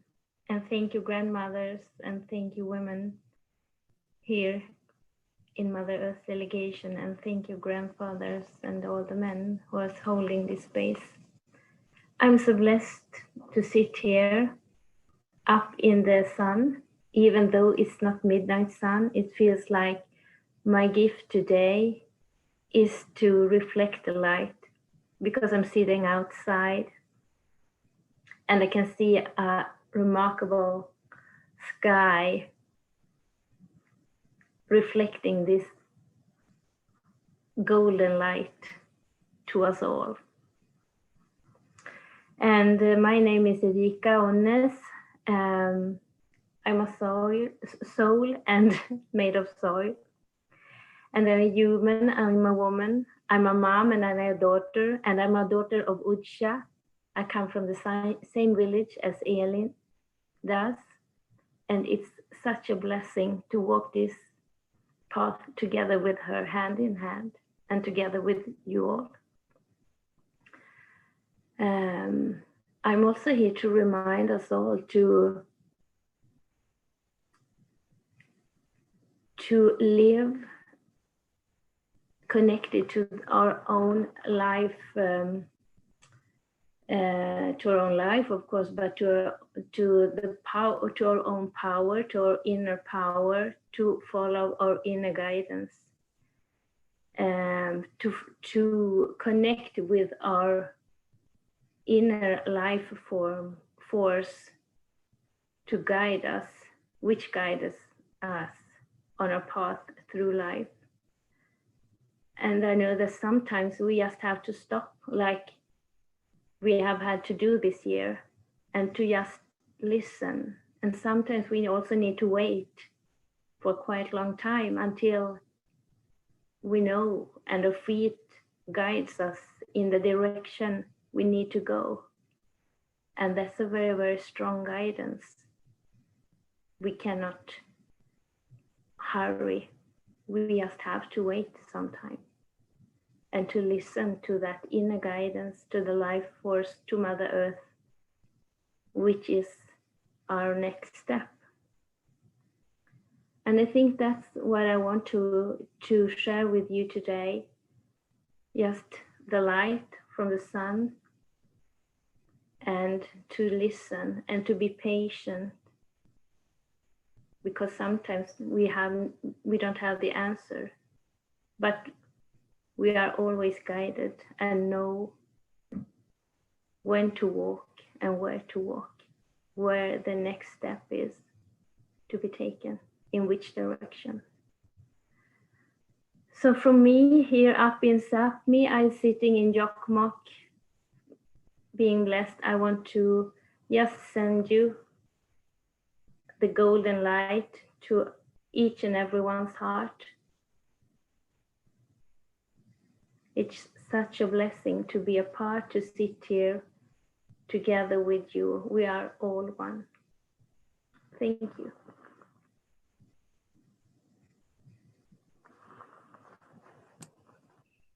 Oh, thank you. Thank you for bringing your message with the sun in the middle of the night forward here, so that we can weave now and share with Alexis Bunten. And oh, there you are. I'm trying to find you in my gallery.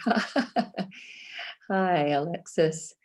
I welcome you today and the message that you're bringing us, because you'll be handing off, we'll be moving from you into Shia, who's really going to speak to the young adults and the younger women that are gathered with us in our community today. At least it's our hope. So thank you for bringing this prayer in a strong way into its closing moments. Thank you, thank you. Oh, well, it's so hard to follow after everybody, but I also want to say it was so good to see Erica being bathed in the morning light, because I'm calling from Rumsen-Ohlone territory in Central California. And I really miss my summers up in Alaska where we get those early mornings. So it was really good to see that. And I want to thank the organizers. I really want to thank the men for being here, because without that balance of the masculine and feminine, we couldn't do this. I also want to thank Jingki and Eleonora for having the fire go with us the entire time. And I really appreciated Loretta's prayer at the opening of this gathering, because was very powerful. And like for me, I used to do a lot of in-language introductions and prayers like 20 years ago, but I stopped for a political reason, or I guess you could call it political or something, because I felt that if you are going to be signaling your culture with your language, but you can't entirely speak your whole language like Loretta showed us, I didn't want to be signaling that.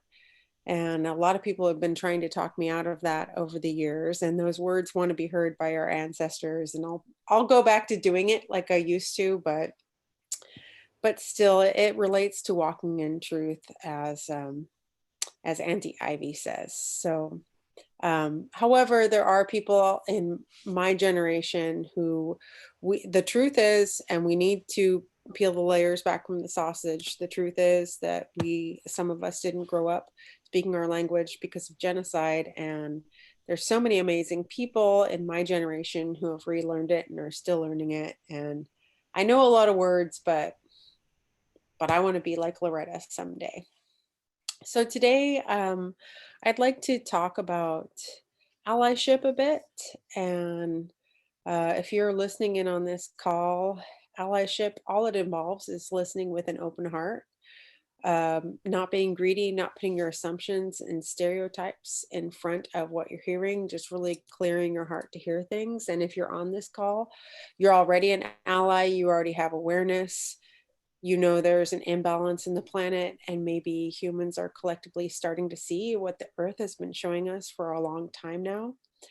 And for us as Native people, you've probably been aware of that because our ancestors have lived in place since time immemorial, and that we have ways of knowing and observing that have been passed down for generations.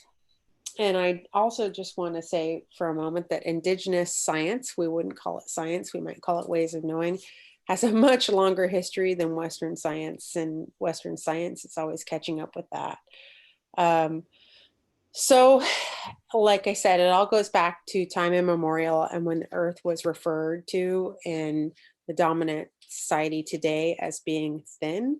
I don't really like that term. I would more likely say thick, or preferably use the term we use in our languages. It's that time when animals, humans, and other spiritual beings could communicate with each other and see each other. And this idea exists in my tribal ancestral territory in Southwest Alaska with my Unangan people from the islands and Yupik ancestors from Southwest Alaska. But it's been pretty amazing, this journey I've had on life. I've learned about it again and again, visiting with other tribes. I've spent a lot of time in Navajo country the last 4 years, and among people I visited in Aotearoa and Australia, and even when I was called to do a consulting job in Botswana among the San people. We have so much in common. And I really appreciated what Ivy said today about spirit plates, because that's a thing that we have in Alaska too. And then I was just talking to my friend who's Mashpee Wampanoag, which is the tribe that welcomed the Pilgrims 400 years ago to this year. And they do it too. And I had no idea that it was so widespread. So we do have some common universals between us. And that is to say that probably every Indigenous community today has this kind of knowledge from time immemorial and certain practices that we share, even though we're distinct in our histories. So today I want to emphasize the idea that if the dominant society that's killing our planet would listen to our stories, they could be a good ally and learn from this wisdom, this idea of us carrying things down, our knowledge from time immemorial. So today I'd really like to read a retelling of a raven tale from my region. And in my region, there are many raven tales. There's many different raven stories about how this, you could think of it in the English language as being kind of a trickster, creating shapes, plants, animals, fish, human. We have pan-Indigenous tales about raven letting the first sunlight out from a fish float bladder in the river in my region, but a little further down in Plinkett and Haida country, they let it out from a cedar box. But I'd like to share with you a distillation of one of these many stories from a storyteller who's taken our stories and put it into English pretty well. And I'm just going to read it to you and share it with you. Raven flew over the water and wondered what he was going to eat next. It was very much like Raven to be thinking about what he was going to eat next. He'd grown tired of fishing and decided it was time for something more interesting. He flew to Seal and cried, "Seal, do you not tire from swimming all the time? Wouldn't it be nice to lay on something solid and rest?" Seal agreed. "Try then," Raven continued, "to swim to the bottom of the sea and get some mud so we can make land." Seal swam down and down, but before he could reach the bottom, he knew he would run out of air and turn back. He apologized to Raven, who understood. Next, Raven went to Muskrat. "Muskrat, would you try swimming to the bottom of the sea and bring some mud up? We are going to make some land." Muskrat, too, swam down as far as he could, but he was unable to make it even as far as Seal. He returned and apologized to Raven, who understood. He set out across the sea, searching for the animal who could make it to the bottom of the sea and bring up some mud. It seemed as though it wasn't going to be possible until Beaver dove swift, kicking with his great tail down, down to the bottom of the sea. He scooped up the largest amount of mud he could manage and brought it to the surface. "Oh, how wonderful!" Raven exclaimed. Raven then asked Turtle if he would let the mud on his back become the land. Without hesitation, Turtle agreed. As the island that Turtle became grew, Raven flew about, creating plants and mountains and rivers and streams. Seal rested on its beaches, and Muskrat and Beaver moved to its rivers and streams. One day, Raven was flying along the beach. There before him, he watched a strange pod wash upon the shore. It was quite large, much larger than Raven itself. He swooped down immediately to inspect it. As he walked near to it, it broke, and a strange creature unfolded out onto the sand. Raven stared with intense interest at this creature. It was a very odd creature, you see, and it didn't look like anything he'd ever seen before.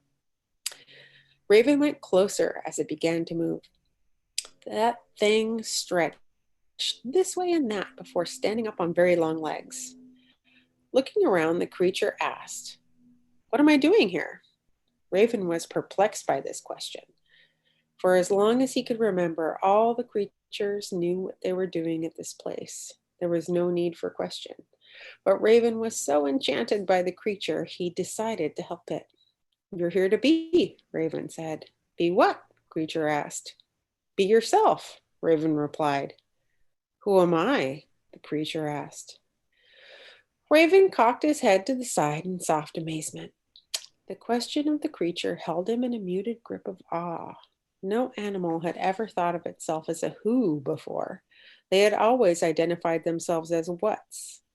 Raven was not one to be mean, but he had to admit at being bored of most of the animals. They thought of mostly eating and sleeping. Raven had many different thoughts, but no one to share with, and no one was a who. "Well," Raven thought briefly, "you're a human." The human, seemed moderately impressed by this, but not overly. Raven knew this would not be good enough and continued thinking. He wanted the human to understand his difference with the other animals. The fact that it was something of more than a what, that it was a who, and how to let the human know this. Finally, you're a human being. Human is your form, the part of you which looks the way it does and moves the way it moves. It's the physical part of who you are, but it's not all of you. By asking you who you were, you showed that you are more different in form, more than just the physical. This is something more as the being. It's like your beingness that makes you different, makes you special. The human being smiled.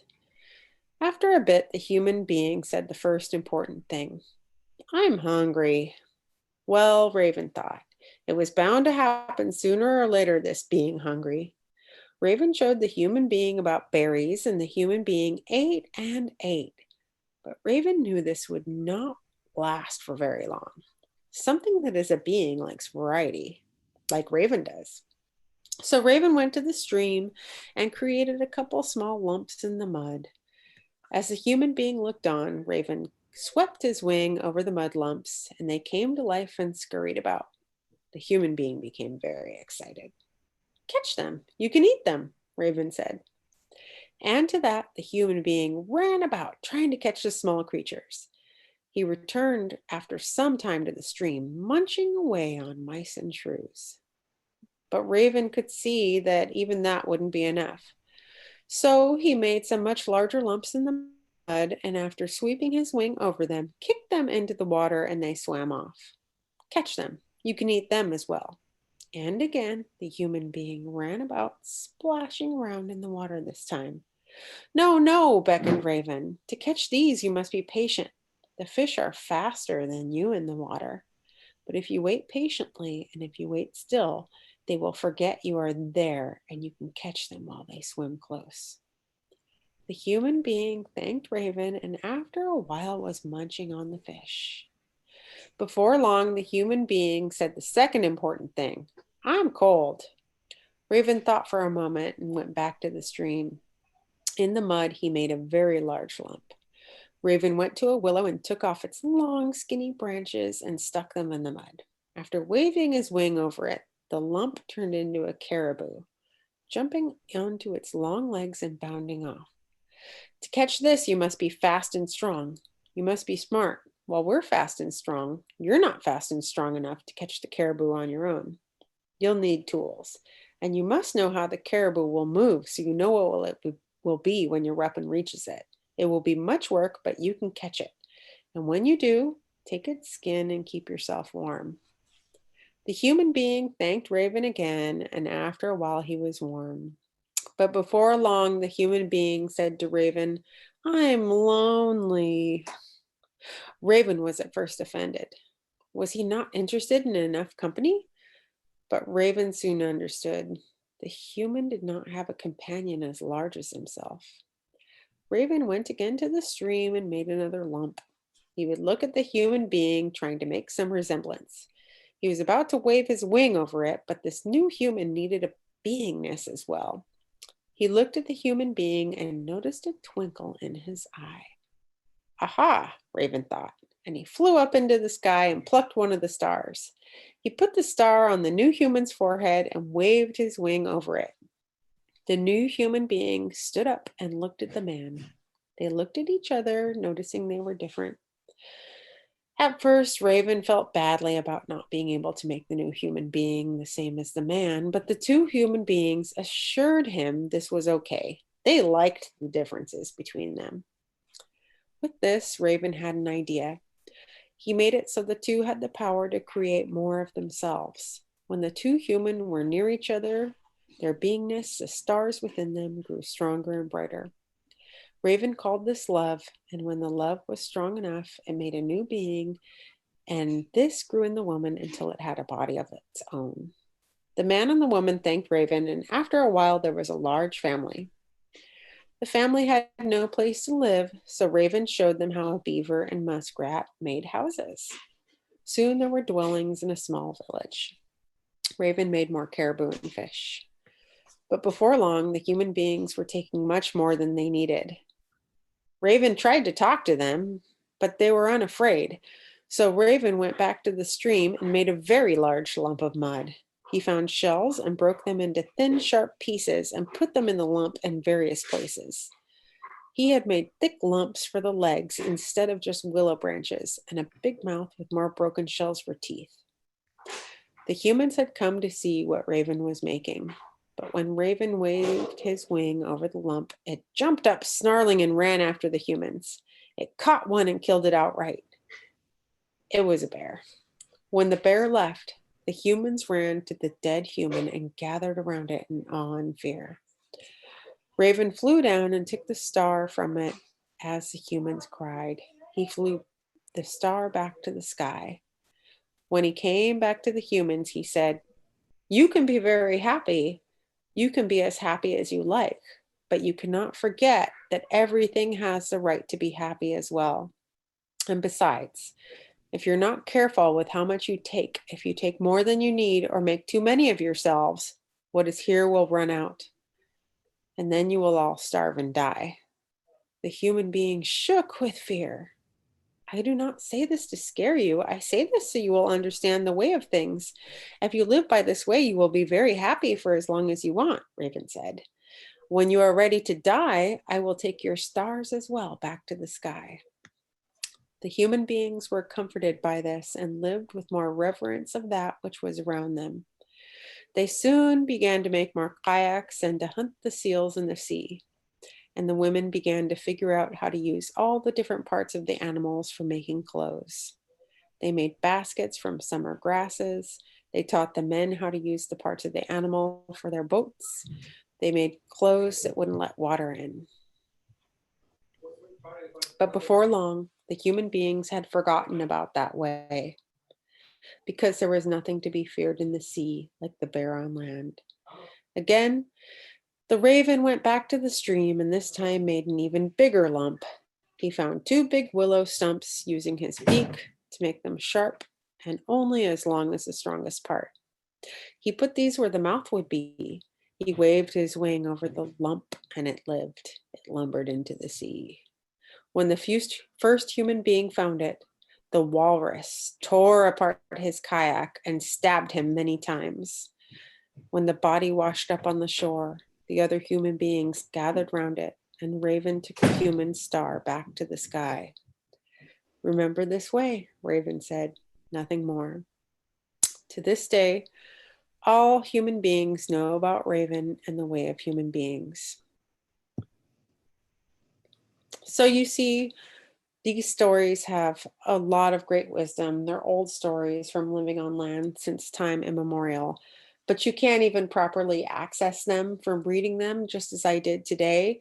You don't know the references to animals, the places, the backstories, and the only way to get the true understanding is to spend time visiting and learning how to be a good relative, learning how to be humble, learning how to unlearn the egocentric hubris that the dominant capitalist exploitative society wants us to learn. And it takes time, but we can always do something. So I'm going to end with a call to action, 2 ways to be an ally today. I personally, just like we've heard on this call today from Grandma Casey and Grandma Luisah, I know many people who currently have COVID-19. I know many people, I have a very good friend not far from where I live who is suffering really bad brain damage from it. And I also know people who've passed from it. So I'd like to ask you to consider supporting the Indigenous COVID-19 Relief Fund that the Fountain has organized. And I'm sure at the end of this, they will go to just Google type thefountain.earth and you'll be able to find that. And secondly, if you're interested in allyship and learning more about this, I've developed a multi-part training for this. Having grown up Alaska Native, worked for tribes, and then been on the other side as an academic, but also a consultant for foundations and NGOs and directing programming. And our partners at the Fountain are going to put up a link if you're interested in learning more about allyship and how to take your engagement further than the amazing thing you're doing by being here already. they will put up a link on the website, and we'll make sure to get in touch with you about that. So thank you for the time. I think I may have went a little over time, but I appreciate being here. Oh, we appreciate it too. And tonight has been about old songs and old stories and seeding our remembering. And you've certainly done that with the Raven and its story and how it brought us here through the earth. So thank you, Alexis. And that moves us into the last sharing for this evening, which is held by our youth, our young adults, the ones that have an amazing story already growing in them, that are already out there shaking the world awake. Thank you so much, Shia Bastida, for being here. I'll let you introduce yourself and your peoples, and I give great thanks. I hope you're feeling a little bit better. I've been sending you prayers, hoping you, because you're precious to many. Don't forget that part. Thank you. Thank you. Thank you so much for opening the space for me. And before I introduce myself, I just want to express how grateful I am to have heard, all of you speak from your hearts and share all your wisdom, because it's so important to give each other that strength and cultivate that strength. And I remember, about 3 or 4 years ago, I went to a youth and elder circles in the US. And that was the first time in which, I sat for a whole week listening to the wisdom that was being shared in a circle for youth and elders. And I feel like in its own way, this is that space as well. Now that we can't travel to see each other, now that we can't be in each other's physical presence, we can still share the wisdom through our spirits with the help of technology. So I feel really grateful for this space. And this is, even though this has happened several times, this is the first time where I realize how valuable it is to actually have access to this. And with that, I'll introduce myself. Hi, everyone. Good morning, good afternoon, good evening. My name is Shia Bastida, and I'm from the Otomi-Toltec peoples in the highlands of central Mexico. I'm a climate activist, and I'm, normally based in New York City, but right now I'm in my hometown in Mexico where I grew up. I'm spending time with my grandparents, which is, again, really awesome.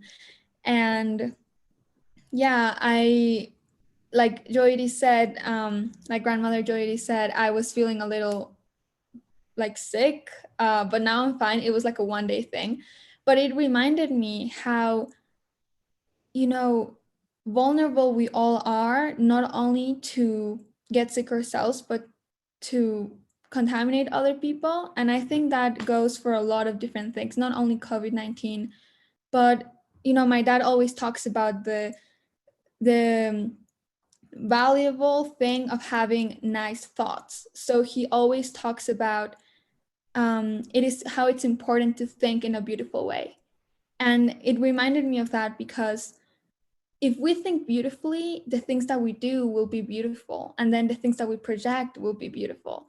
So I wanted to share that with you as well, because it's not only about protecting ourselves and others with our decisions, not going out that much and all these things, but also mentally and spiritually.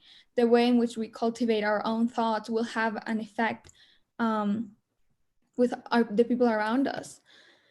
And I wanted to share something that I don't think I've ever shared, because I actually just realized this a few days ago. But when people ask me, when did I start becoming a climate activist? I always say, it was a year ago or a year and a half ago.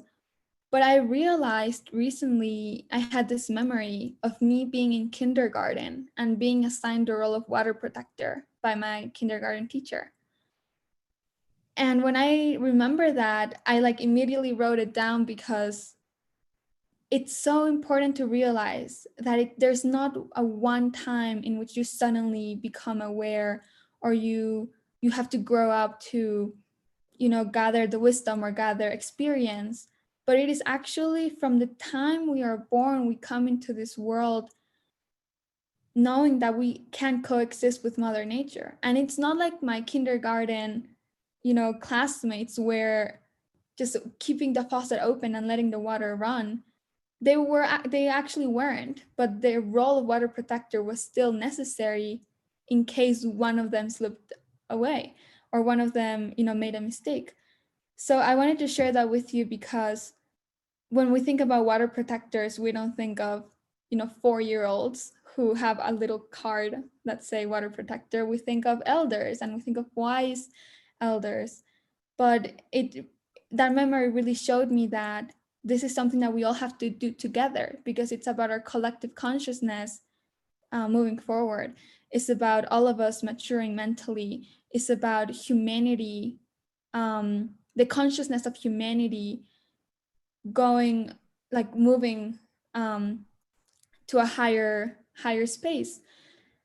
And that's why I also think that these conversations are so important because, sharing the wisdom of Indigenous communities and Indigenous philosophies is what's gonna bring that consciousness forward because we can share that consciousness with other people.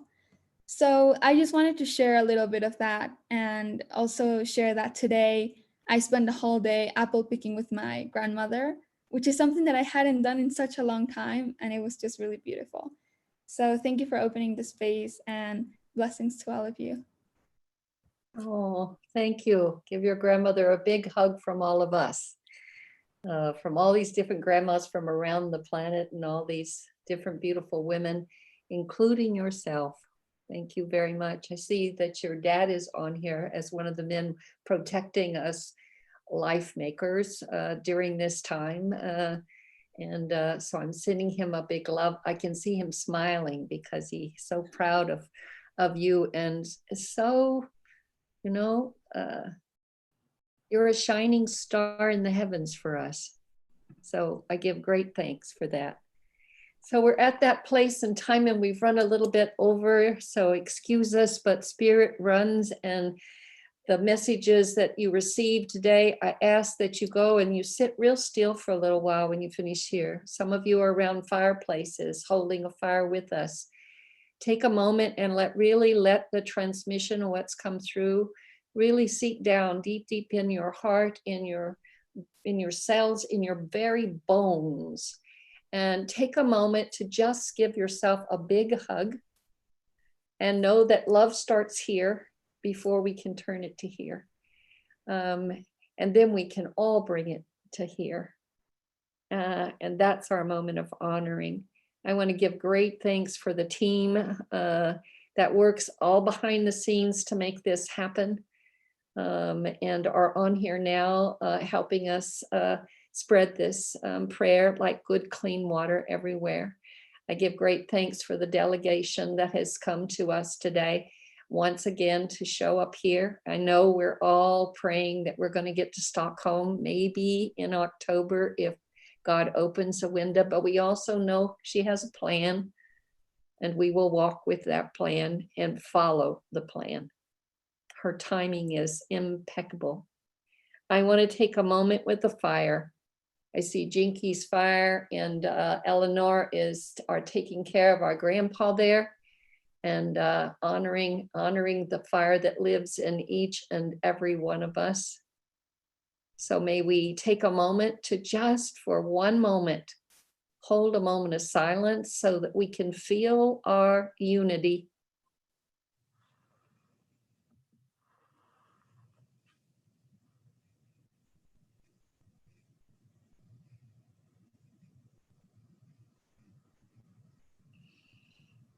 Thank you.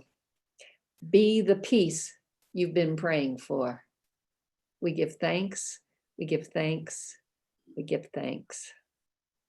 See you next month.